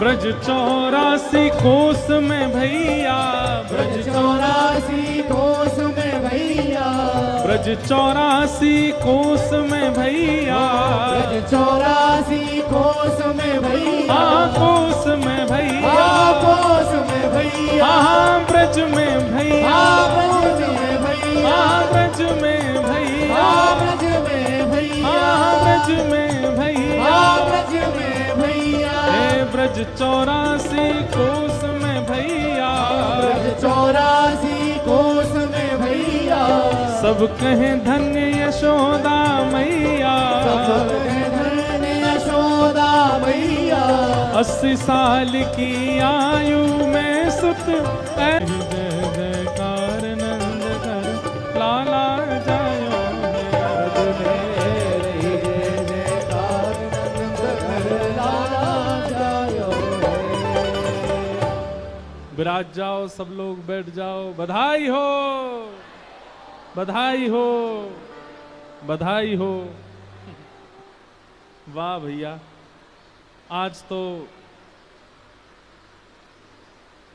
आज तो ये कहना गलत होगा कि देव पुष्प वर्षा कर रहे हैं ये पुष्प नहीं लुटा रहे हैं आज तो देवता खुद ही वर्षा बन बन के कूद रहे हैं ये स्वयं ही उतर करके आ रहे हैं दत्त धाम में इस आनंद उत्सव के लिए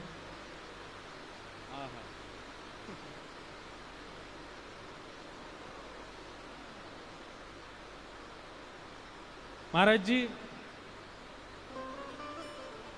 आचार्य जी कह रहे हैं कि वैशाख का सावन हो गया अपने आप ही ठाकुर जी जन्मे हैं ना तो इसलिए अपने आप ही महादेव प्रसन्न हो रहे हैं सावन कर दिया है महाराज वैशाख में ही सावन का सा अनुभव हो रहा है वाह ऐसा सुंदर आनंद मन रहा है सब लोग बहुत ध्यान से सुनो नंद बाबा और यशोदा जी के यहाँ लाला ने जन्म लियो और वृषभानु जी और कीर्ति मैया ने जाकर के लाला को टीको कर दियो नंद बाबा बोले अभी लाली तो भई ना, आपने पहले ही लाला को तिलक कर दियो। तो बोले यही मारे कियो कि अभी तिलक कर देंगे तो फिर या तिलक की पूर्ति के लिए लाली को आनो पड़ेगा, लाली को आनो पड़ेगा।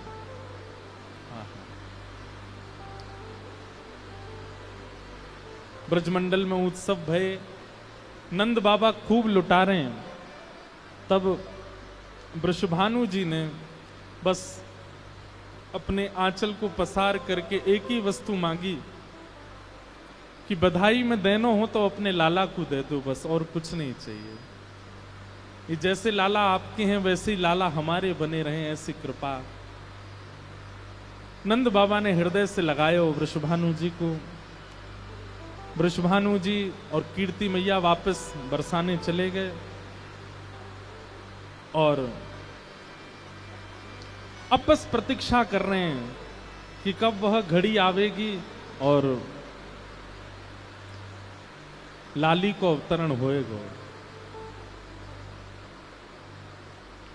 संत जनों की कृपा से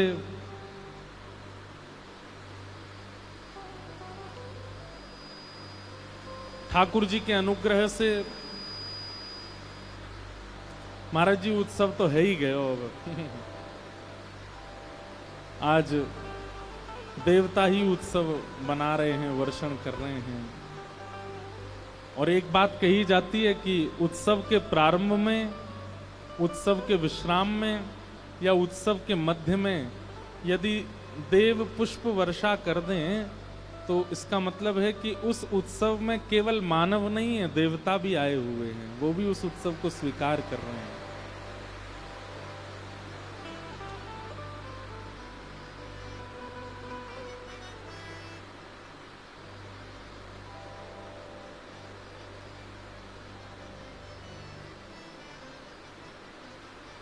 लाला को जन्म है गयो और कछु दिना बाद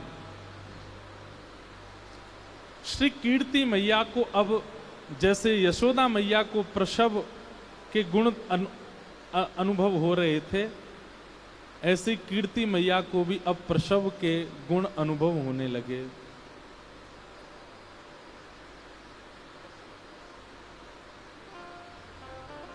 हमारे हित वृंदावन चंद्र जी श्री कीर्ति मैया के 9 महीने के अनुभव का वर्णन करते हैं कि 9 महीना कैसे कैसे अनुभव हो रहे हैं कीर्ति मैया के। विरवा प्रेम मुदित रानी भई, पहला महीना जैसे प्रारंभ हुआ, कीर्ति मैया के गर्भ में लाली आई, तो अब इन 9 महीने के प्रसव की इस भावना से आप अनुभव उत्पन्न होने लगा कीर्ति मैया को। अत्यंत दोषयुक्त व्यक्ति में भी प्रेम का भाव उत्पन्न होने लग जाए, दया की भावना आने लग जाए, करुणा की भावना आने लग जाए। इस आया तब क्या हुआ, बोले परम सुख सानी, इतने सुख में आ गई हैं कीर्ति मैया। कहत मृदु वाणी, अपनी मीठी वाणी से क्या कह रही हैं, अपनी सखियों से कह रही हैं कि अरे मुझे तो भरोसा है कि मेरे गर्भ में लाला नहीं लाली है। लली उर आनी, मेरे मेरे मेरे उदर में लाली ही है, मुकु ऐसो आभास है रहो है। और लाली की बात सुनकर के ताके बोले आपको कैसे पता, बोले अहो लक्षण आने, लक्षण अनुभूत हो रहे हैं। बोले कैसे लक्षण लग रहे हैं, बोले लाली के जो जो श्रृंगार होते हैं ना, वो श्रृंगार स्वप्न में दिखाई दे रहे हैं। कभी बेणी चोटी दिखाई देवे, कभी कानन के कुंडल दिखाई देवे, नाक की नतनी दिखाई देवे, छोटे छोटे हाथन में महावर दिखाई देवे, पामन की पाजेब की छमछम आवाज सुनाई देवे, लहंगा दिखाई देवे, चुनरी दिखाई देवे। तो इससे कीर्ति मैया कह रही है, बोले गर्भ में लाली है, मोकू अनुभव है रहो है। आहा, चौथे मास मन फूल्यो, जैसे ही चौथा मास आया मन में और आनंद होने लगा। भाग्य अनुकूलो महारस झूलो रे, सकल दुख भूल्यो अहो गोप राजकुल बधू हो परम शोभित भई। आहा, चौथा महीना जैसे ही लगा तो फिर कीर्ति मैया की स्थिति कैसी है? बोले महारस झूल्यो। अभी तक तो सुख बढ़ रहा था, आनंद बढ़ रहा था, अब तो जैसे मानो महास रस में झोंटा ले रही हूं। व्यक्ति को जब सुख मिलना प्रारंभ होता है तो कुछ दिन तक उस सुख की अनुभूति होती है, लेकिन बार बार उस सुख की अनुभूति हो और फिर उसी सुख में सो रहे हैं तो सुख, हंस रहे हैं तो सुख, बैठे हैं तो सुख, चल रहे हैं तो सुख, मतलब प्रत्येक क्षण दिन भर का सुखमय हो गया, आनंदमय हो गया। इसको कहते हैं रस में झूल्यो।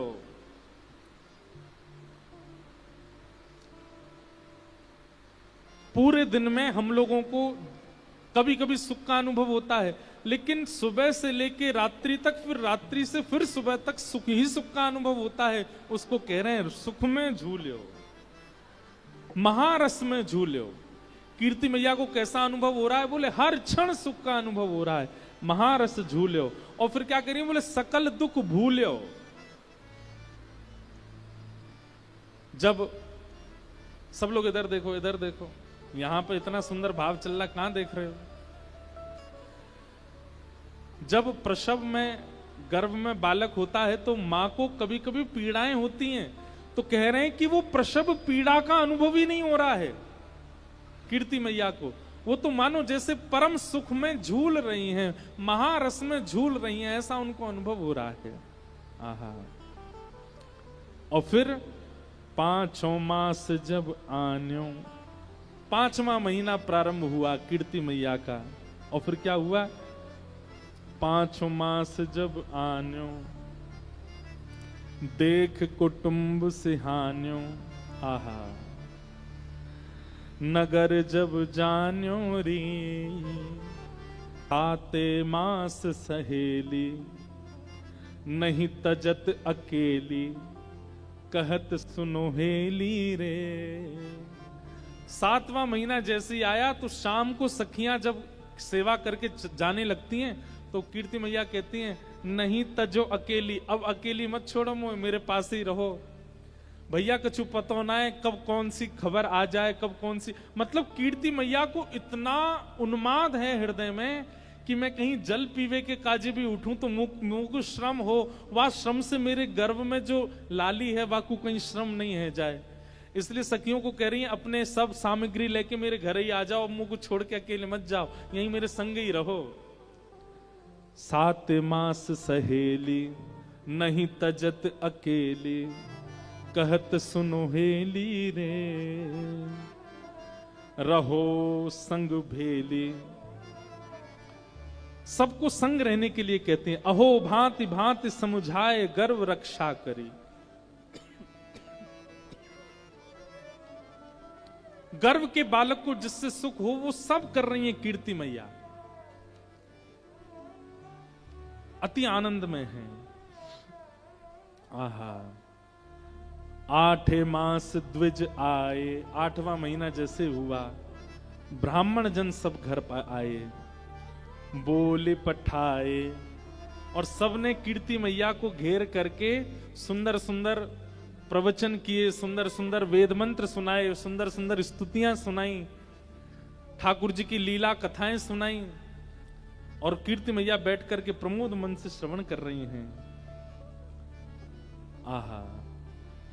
8 मास द्विज आए, बोले पठाए, न्योत जिमाए रे। फिर उन ब्राह्मणों को सबने भोजन कराया और उनको बढ़िया दक्षिणा प्रदान करी। सजन पहिराए, सबको वर्ण प्रदान किए, वस्त्र प्रदान किए। सजन पहिराए, अहो बोले सजन सो, बोल सोई प्रभु कीजिए। और ब्राह्मण देवता जाते जाते श्री वृषभानु जी से क्या कह के गए? बोले आज तक तो इन्होंने आपकी आज्ञा मानी होगी, लेकिन अब आप इनकी आज्ञा मानिएगा, ये जो कहें वही करिएगा। और श्री वृषभानु जी बड़े आनंद में हामी भरते हैं कि हाँ ठीक, अब से ये जो कहेंगी वो हम करेंगे। इस प्रकार 8वां महीना निकला। अब 9 मास गोप बाला, 9वां महीना प्रारंभ हुआ। नवै मास गोप बाला, कहे बचन रसाला, अजु कीरत कृपाला जी, बूझत एह काला, अहो कब हुए है वह धूम सुमंगल गाई है। 9वां महीना जैसी प्रारंभ हुआ, आहा,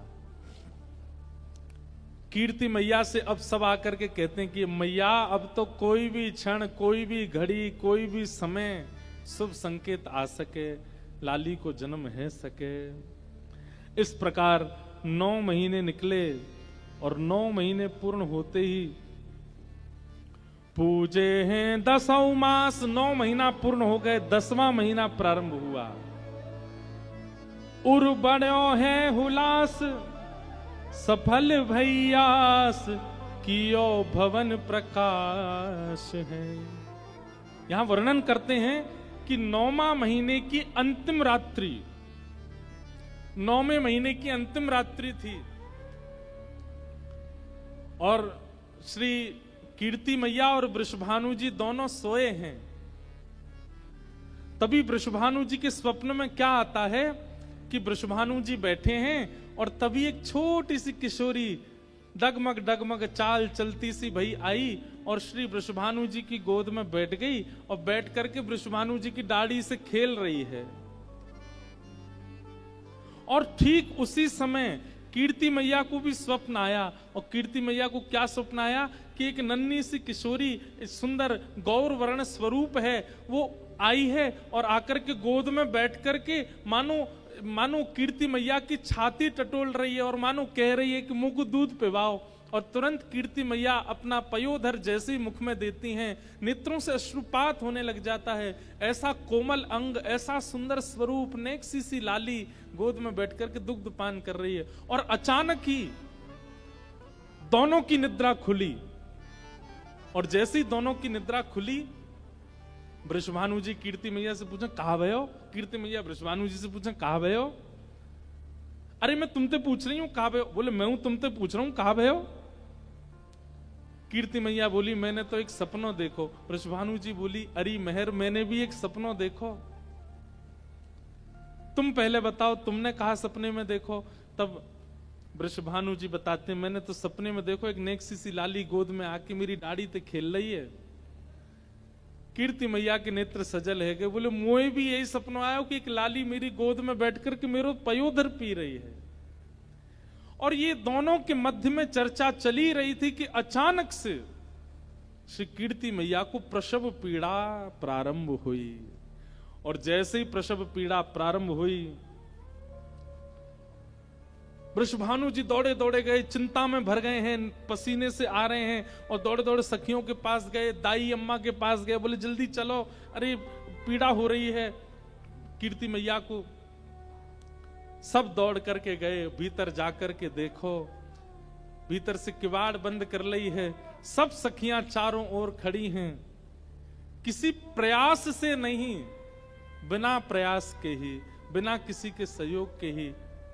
जैसे ब्रह्म बेला का समय होने लगा, सूर्य उदय की स्थिति होने लगी, अष्टमी तिथि प्रारंभ हो गई है। और जैसे सूर्य उदय की बेला प्रारंभ हुई, उसी समय अपने आप सहनाइयों की आवाज आने लगी, अपने आप सारंगियां बजने लगी, अपने आप ढोल डुमडुमियां बजने लगे। वृषभानु जी बोले मैं कक्ष के बाहर खड़ा हूं, कीर्ति मैया भीतर हैं, सब सखियां घेर के खड़ी हैं, अभी तक कोई समाचार आया नहीं और ये डुमडुमियां बज रही हैं, ये सहनाइयां बज रही हैं, ये सारंगियां बज रही हैं, मंगल गीत कौन बजा रहा है। और तभी वृषभानु जी ने जैसी खिड़की खोल करके देखा तो आकाश से मेघ वर्षा हो रही है और उस मेघ वर्षा की ध्वनि में ही मंगल गीतों के स्वर प्रकट हो रहे हैं। मानो अभी तक किसी को पता नहीं चला लाली भई है, लेकिन आकाश में देवता देवीगण सब खड़े होकर के पुष्प वर्षण कर रहे हैं और मंगल गीतों का वाद्य बजा रहे हैं। वृषभानु जी तो आश्चर्य में पड़ गए, बोले ये कैसी वर्षा, वर्षा की ध्वनि तो अभी हमने सुनी, कैसी टप टप वर्षा होती है, लेकिन वर्षा की ध्वनि में स्वर लहरियां प्रकट हो रही हैं, ऐसी वर्षा पहली बार देखी है। और जैसे ही इस वर्षा की ध्वनि हुई, इतने में ही कीर्ति मैया के कक्ष को द्वार खुलो और भीतर से पधारी सब सखियां आकर के श्री वृषभानु जी को घेर लेती हैं और बाबा बधाई हो, बधाई हो, बधाई हो। वृषभानु जी के हाथ पैर कांप रहे हैं, क्योंकि सुननो चाहे कि लाली भई है, कहीं ये नहीं कहें लाला भयो, बधाई तो पता मो भई है, लेकिन लाली भई है ये समाचार मिले। वृषभानु जी कह रहे मैं तुम्हारे हाथ जोड़ूं, पाम पूजू, पहले ये बताओ कौन भयो। आहा, प्रगटी श्री राधा रूप अगाधा, सब सुख साधा नावे, मुनि प्रेम अगाधा मेटन वाधा, लख नहीं सोट लजावे। ब्रज घर घर माई बटे बधाई, सब मिल मंगल गाई, कीरत बड़ भागी अत सुख पागी, पुरजन करत बड़ाई।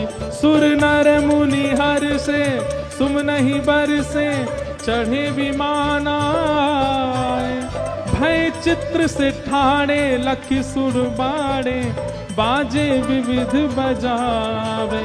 नारद सनकादि शिव ब्रह्मादि, भृगुआदिक मुनि जेते, इंद्रादिक जे जहाँ सू करते तहाँ, आए सजन सवेते।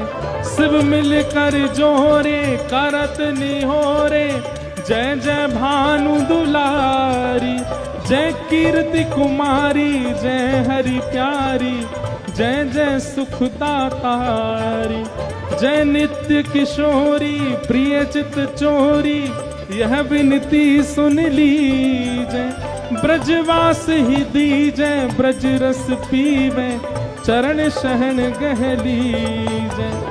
कर जोर मनाऊं यह वर पाऊं, दंपति यश नित गाऊं।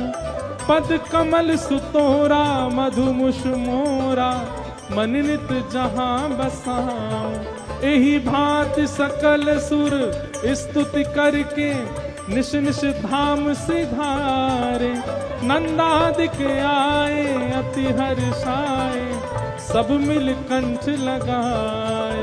सब ही जन गावे सब ही बजावे, सब ही दहिले भाजे।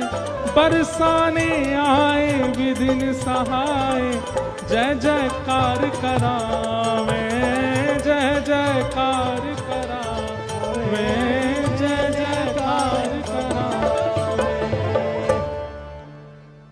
बोलो वृषभानु दुलारी की ऐसी जय बोल करके सब किरकिरो कर दियो आपने। बोलो वृषभानु दुलारी की। आहा, जैसे ही पता चली वृषभानु जी को कि लाली भई है, वृषभानु जी तो इतने आनंद में भर गए, जानो तो चाहिए कीर्ति मैया के पास, पर दौड़न लगे भवन के बाहर। सखियां दौड़ के बोली कहाँ भयो, कहाँ को जा रहे हो? अरे भवन उधर नहीं है, इधर है। तब वृषभानु जी बोले मुंह को पतौली चल रही है, ऐसा लग रहा है कि कमरा बदल गए हैं, खिड़की बदल गई है, कचू है रहे हो भीतर से। अरे सखियों, मेरी स्थिति नहीं है भीतर जावे की, तुम आओ मुंह को पकड़ के ले चलो। और सब सखियां मानो जैसे कोई बहू को पकड़ के ले जाती है, ऐसे वृषभानु जी को पकड़ के भीतर लाए हैं। और तभी देखिए, आहा, कीर्ति मैया के बगल में ऐसी मानो जैसे कमल दल खिल गया हो, कमल किसी कली खिल गई हो, ऐसी किशोरी जी का सुंदर स्वरूप विराजमान। आज अपने भाग्य की सराहना श्री वृषभानु जी नहीं कर रहे हैं, देवता भाग्य की सराहना कर रहे हैं वृषभानु जी के। ऐसे आनंद में भर गए, हृदय से लगा करके नेत्र सजल हो गए। बंधुओं, एक बात कहें, लाला जन्म होता है ना तो घर में उत्सव होता है, पर जब लाली जन्म लेती है ना तो माता पिता के नेत्र सजल हो जाते हैं, नेत्र करुणा से भराते हैं, भाव से भराते हैं। और एक बात और कह दें, हम लाला जन्म लेता है ना तो पिताजी माताजी बड़े खुश होते हैं, चलो हमारे भाग्य का दीपक हुआ। लेकिन लाली जब जन्म लेती है ना, तब पिता को माता को अपना कर्तव्य समझ में आने लग जाता है। हम तो भैया देखो, हमारा तो आप लोग अनुभवी बैठे हो, पर पुत्र का जन्म देना भली सुख देता हो, पर लाली का जन्म देना कहीं ना कहीं आनंद देता है। पिता को ऐसा लगने लगता है कि अब मेरा जीवन किसी के लिए है। पुत्र को देख करके तो ये लगता है कि चलो इसका जीवन होगा, पर पुत्री को देख करके पिता को लगता है कि मेरा जीवन किसी के लिए है, मुझे अब व्यवस्थित जीना है, इसके लिए जीना है, इसके लिए करना है। कहीं ना कहीं अगर पिता पहला जन्म उसके घर में पुत्री का होता है, वो पिता संभला रहेगा जीवन भर, क्योंकि कहीं ना कहीं पुत्री जन्म लेकर के पिता को समझा देती है कि आपका जीवन ऐशो आराम सुख संपत्ति भोगने के लिए नहीं है, अब थोड़ा व्यवस्थित हो जाइए, थोड़ा समझदारी से जिए, हम आपके घर में आई हैं। वृषभानु जी आनंद में भर गए। आहा, गोद में ले लिया। लेकिन वृषभानु जी बहुत देर तक बैठे रहे। कीर्ति मैया बोली, कहा भयो? अरे मैं इतनी देर से याकू लेके बैठूं जी, अपनी आंख का ही क्यों ना खोल रही है, ये अपनी आंख का ही क्यों ना खोल रही है। कीर्ति मैया बोली, अभी अभी जन्मी है, श्रम भयो है, थोड़ी देर आराम करेगी फिर खोल लेगी। वृषभानु जी बोले, ठीक है, तो मैं अब जाऊं, व्यवस्था करूं, वैदिक मंत्रन के काजे ब्राह्मणन को बुलाऊं, गौ सेवा करेंगे, गौ पूजन करेंगे, आराधन करेंगे, सब व्यवस्था। लेकिन जैसे ही लाली आंख खोले मुंह को बुलवाई ली हूं। कीर्ति मैया बोली, हाँ चले जाओ। वृषभानु जी बाहर गए, अटारी पर जाकर के पूरे बरसाने को खबर दे दी, भैया बधाई हो, आप सबन के आशीर्वाद सो और सब जनन की कृपा सो हमारे घर लाली को जन्म भयो है। आहा, सब लोग आनंद में भर गए, सब लोग झूमन लगे, आनंद में भर करके हमारे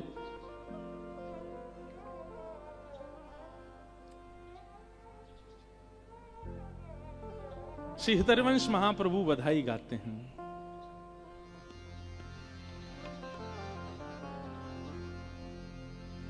जन्म लियो मोहन हित श्यामा, जन्म लियो मोहन हित श्यामा, जन्म लियो मोहन हित श्यामा, जन्म लियो मोहन हित श्यामा, आनंद निधि सुकुमार, आनंद निधि सुकुमार, आनंद निधि सुकुमार, आनंद निधि सुकुमार। चलो वृषभानु गोप के द्वार, चलो वृषभानु गोप के द्वार, हाँ चलो वृषभानु गोप के द्वार, चलो वृषभानु गोप के द्वार। जन्म लियो मोहन हित श्यामा, जन्म लियो मोहन हित श्यामा, जन्म लियो मोहन हित श्यामा, जन्म लियो मोहन हित श्यामा, जहाँ आनंद निधि सुकुमार, आनंद सिद्धि सुकुमार। चलो वृषभानु गोप के द्वार, चलो वृषभानु गोप के द्वार, हाँ चलो वृषभानु गोप के द्वार, चलो वृषभानु गोप के द्वार। गावत जुवती मुदित मिल मंगल, गावत जुवती मुदित मिल मंगल, गावत जुवती मुदित मिल मंगल, गावत जुवती मुदित मिल मंगल। कैसे? उच्च मधुर धुनि धार, उच्च मधुर धुनि धार।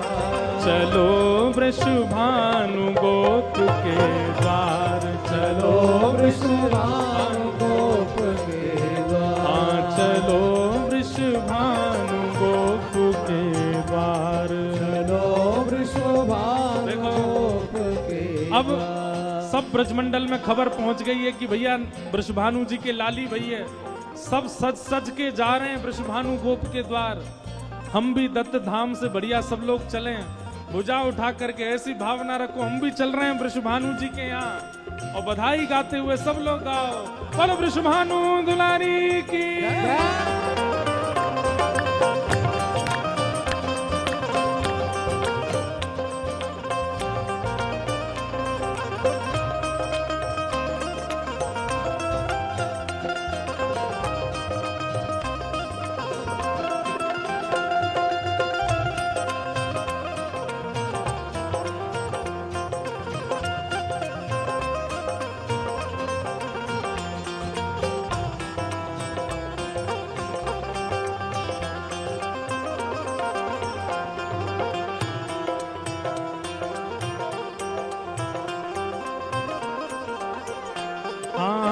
विदित वेद विधि विहित विप्रवर, विदित वेद विधि विहित विप्रवर। हमारे दत्त धाम के जितने भी विप्रवर हैं, सब लोग वेद ध्वनि करें किशोरी जी के सन्मुख जाकर के। वहां किशोरी जी के आसपास सब खड़े होकर के वेद ध्वनि से स्वस्ति वाचन करें, पुष्प वर्षा करें, उसके बाद नृत्य करें। विदित वेद विधि विहित विप्रवर, विदित वेद विधि विदित वेद विधि विहित विप्रवर, विदित वेद। सब ब्राह्मणों के हाथ में पुष्प ले लें और थोड़े थोड़े पुष्प किशोरी जी के ऊपर प्रस्तुत करके, और सब एक स्वर में वेद ध्वनि करें। विहित वेद विधि विदित विप्रवर, विहित वेद विधि विदित विप्रवर। परिस्वस्ति नु उच्चार, परिस्वस्ति नु उच्चार। चलो वृषभानु गोप के द्वार, चलो वृषभानु गोप के द्वार। चलो वृषभानु गोप के द्वार, चलो वृषभानु गोप के। राधा प्यारी जन्म लियो है, राधा प्यारी जन्म लियो है। आप सबको हम कुछ भी गाते रहे, जब भी कहेंगे राधा प्यारी, आप सबको उछल के कहना है जन्म लियो है। राधा प्यारी जन्म लियो है, राधा प्यारी जन्म लियो है। वृषभानु दुलारी जन्म लियो है, कृष्ण पियारी जन्म लियो है। राधा प्यारी जन्म लियो है, श्री राधा प्यारी जन्म लियो है। श्री राधा प्यारी जन्म लियो है, राधा प्यारी जन्म लियो है। श्री राधा प्यारी जन्म लियो है, राधा प्यारी जन्म लियो है। राधा प्यारी जन्म लियो है, राधा प्यारी जन्म लियो है। स्वस्ति लतार्क्तो अरिष्टनेमि, स्वस्ति नो बृहस्पतिर्दधातु। ओम जो शान्तिरन्तरिक्षं शान्तिः शान्तिरापः शान्तिरोषधया शान्तिः भरतपतया शान्तिर्विश्वे देवाः शान्तिर्ब्रह्म शान्तिः सर्वतो शान्तिः शान्तिरेव शान्तिरेव। यतो यतः समीहसे ततो नो अभयं कुरु, तन्नः कुरु प्रजाभ्यो भयं नः पशुभ्यः कृतान्तर्भवतु।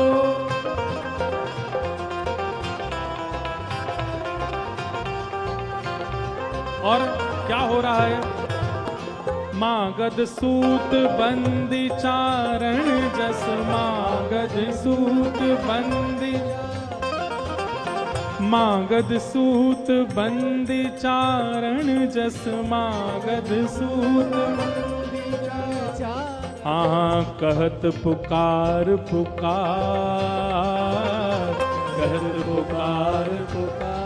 चलो वृषभानु नंद के द्वार, चलो वृषभानु के, चलो वृषभानु गोप के द्वार, चलो वृषभानु गोप के द्वार। अनुदोप के द्वार, अनुगोप के द्वार। चलो वृषभानु गोप के द्वार, चलो वृषभानु गोप के द्वार। चलो वृषभानु गोप के द्वार, चलो वृषभानु गोप के। और मृदुल मृदंग मुरज भेरी ढप मृदुल मृदंग मृदुल मृदंग मुरज भेरी ढप मृदुल मृदंग मुरज भेरी मृदंग भेजी ढप हाँ मुरज भेरी ढप हाँ मुरज भेरी ढप हाँ मुरज भेरी ढप हाँ देवे दुमदुबे खकार देवे दुमदुबे रवार चलो वृषभानु गोप के वार चलो वृषभानु गोप के वार हाँ चलो वृषभानु गोप के वार चलो वृषभानु गोप के वार हे हित हरिवंश जो दूध दही छिड़कत हित हरिवंश जो छिड़कत। अब इस वाक्य को पूर्ण तो महाराज जी कर सकते हैं। महाराज जी हित हरिवंश जो छिड़कत दूध दही हित हरिवंश जो छिड़कत दूध दही हित हरिवंश दूध दही छिड़कत हित हरिवंश दूध दही छिड़कत दूध दही छिड़कत दूध दही छिड़कत हाँ दूध दही छिड़कत दूध दही छिड़कत। देखो एक चीज का ध्यान रखना भाई, सब लोग केवल बीच में संगीत वाले बैठे हैं, यहाँ मंच है वहाँ सब लोग हैं, बीच में संगीतकार सब बैठे हैं। उत्सव खूब देर तक मन सके इसके लिए उनके ऊपर कुछ मत डालना, बाकी किसी को छोड़ना नहीं, इनको छूना नहीं, बाकी किसी को छोड़ना नहीं। हित हरिवंश दूध दही छिड़कत हित हरिवंश दूध दही छिड़कत हित हरिवंश दूध दही छिड़कत हित हरिवंश दूध दही छिड़कत। मध्य हरिद्रा का हरिद्रा का ओ मध्य हरिद्रा का मध्य हरिद्रा का चलो वृषभानु गोप के द्वार चलो वृषभानु गोप के द्वार चलो वृषभानु गोप के यार वृषभानु गोप के द्वार चलो वृषभानु गोप के द्वार चलो वृषभानु गोप हे चलो वृषभानु गोप के द्वार चलो वृषभानु बरसाना में आनंद भयो बरसाना में आनंद भयो जय हो राधा रानी की बरसाना में आनंद भयो जय हो श्यामा रानी की बरसाना में आनंद भयो बरसाना में आनंद भयो जय हो राधा रानी की बरसाना में आनंद भयो जय हो राधा प्यारी की बरसाना में आनंद भयो जय हो राधा रानी की बरसाना में आनंद भयो जय हो श्यामा प्यारी की बरसाना में आनंद भयो जय हो श्यामा प्यारी की बरसाना में आनंद भयो जय हो श्यामा प्यारी की श्यामा प्यारी श्यामा प्यारी श्यामा प्यारी जन्म लियो है श्यामा प्यारी जन्म लियो है श्यामा प्यारी जन्म लियो है श्री राधा रानी जन्म लियो है श्री राधा रानी जन्म लियो है वृषभानु दुलारी जन्म लियो है वृषभानु दुलारी जन्म लियो है कीरत सुत प्यारी जन्म लियो है श्री कृष्ण प्यारी जन्म लियो है श्री राधा प्यारी जन्म लियो है श्री राधा प्यारी जन्म लियो है श्री राधा प्यारी जन्म लियो है श्री राधा प्यारी जन्म लियो है वृषभानु दुलारी जन्म लियो है वृषभानु दुलारी जन्म लियो है कीरत सुत प्यारी जन्म लियो है श्री राधा रानी जन्म लियो है श्री राधा रानी जन्म लियो है कीरत सुत प्यारी जन्म लियो है श्री राधा रानी जन्म लियो है वृषभानु दुलारी श्री राधा रानी श्री राधा रानी श्री राधा रानी श्री राधा रानी कीरत सुत प्यारी कीरत सुत प्यारी कीरत सुत प्यारी बरसाने वाली श्री राधा प्यारी श्री राधा प्यारी श्री राधा प्यारी श्री राधा प्यारी श्री राधा प्यारी जय जय श्री राम जय जय श्री राम जय जय श्री राम वृषभानु दुलारी की, वृषभानु के जमाई की। राधा रानी का जन्मदिन आज, धूम मचाएंगे। राधा रानी का आज धूम मचाएंगे। राधा रानी जन्मदिन आज, धूम मचाएंगे। राधा रानी को जन्मदिन आज, राधा रानी जन्मदिन आज, धूम मचाएंगे। राधा रानी जन्मदिन आज, धूम मचाएंगे। हाँ, चारों ओर ही मंगल छायो, चारों ओर ही मंगल छायो, चारों ओर ही मंगल छायो। चारों ओर ही मंगल छायो। लाडो प्यारी का, ओ लाडो प्यारी का, श्यामा प्यारी का जन्मदिन आज, धूम मचाएंगे। श्यामा प्यारी का जन्मदिन आज, धूम मचाएंगे। ओ राधा रानी का जन्मदिन आज, धूम मचाएंगे। राधा रानी को जन्मदिन आज, बोल वृषभानु दुलारी की।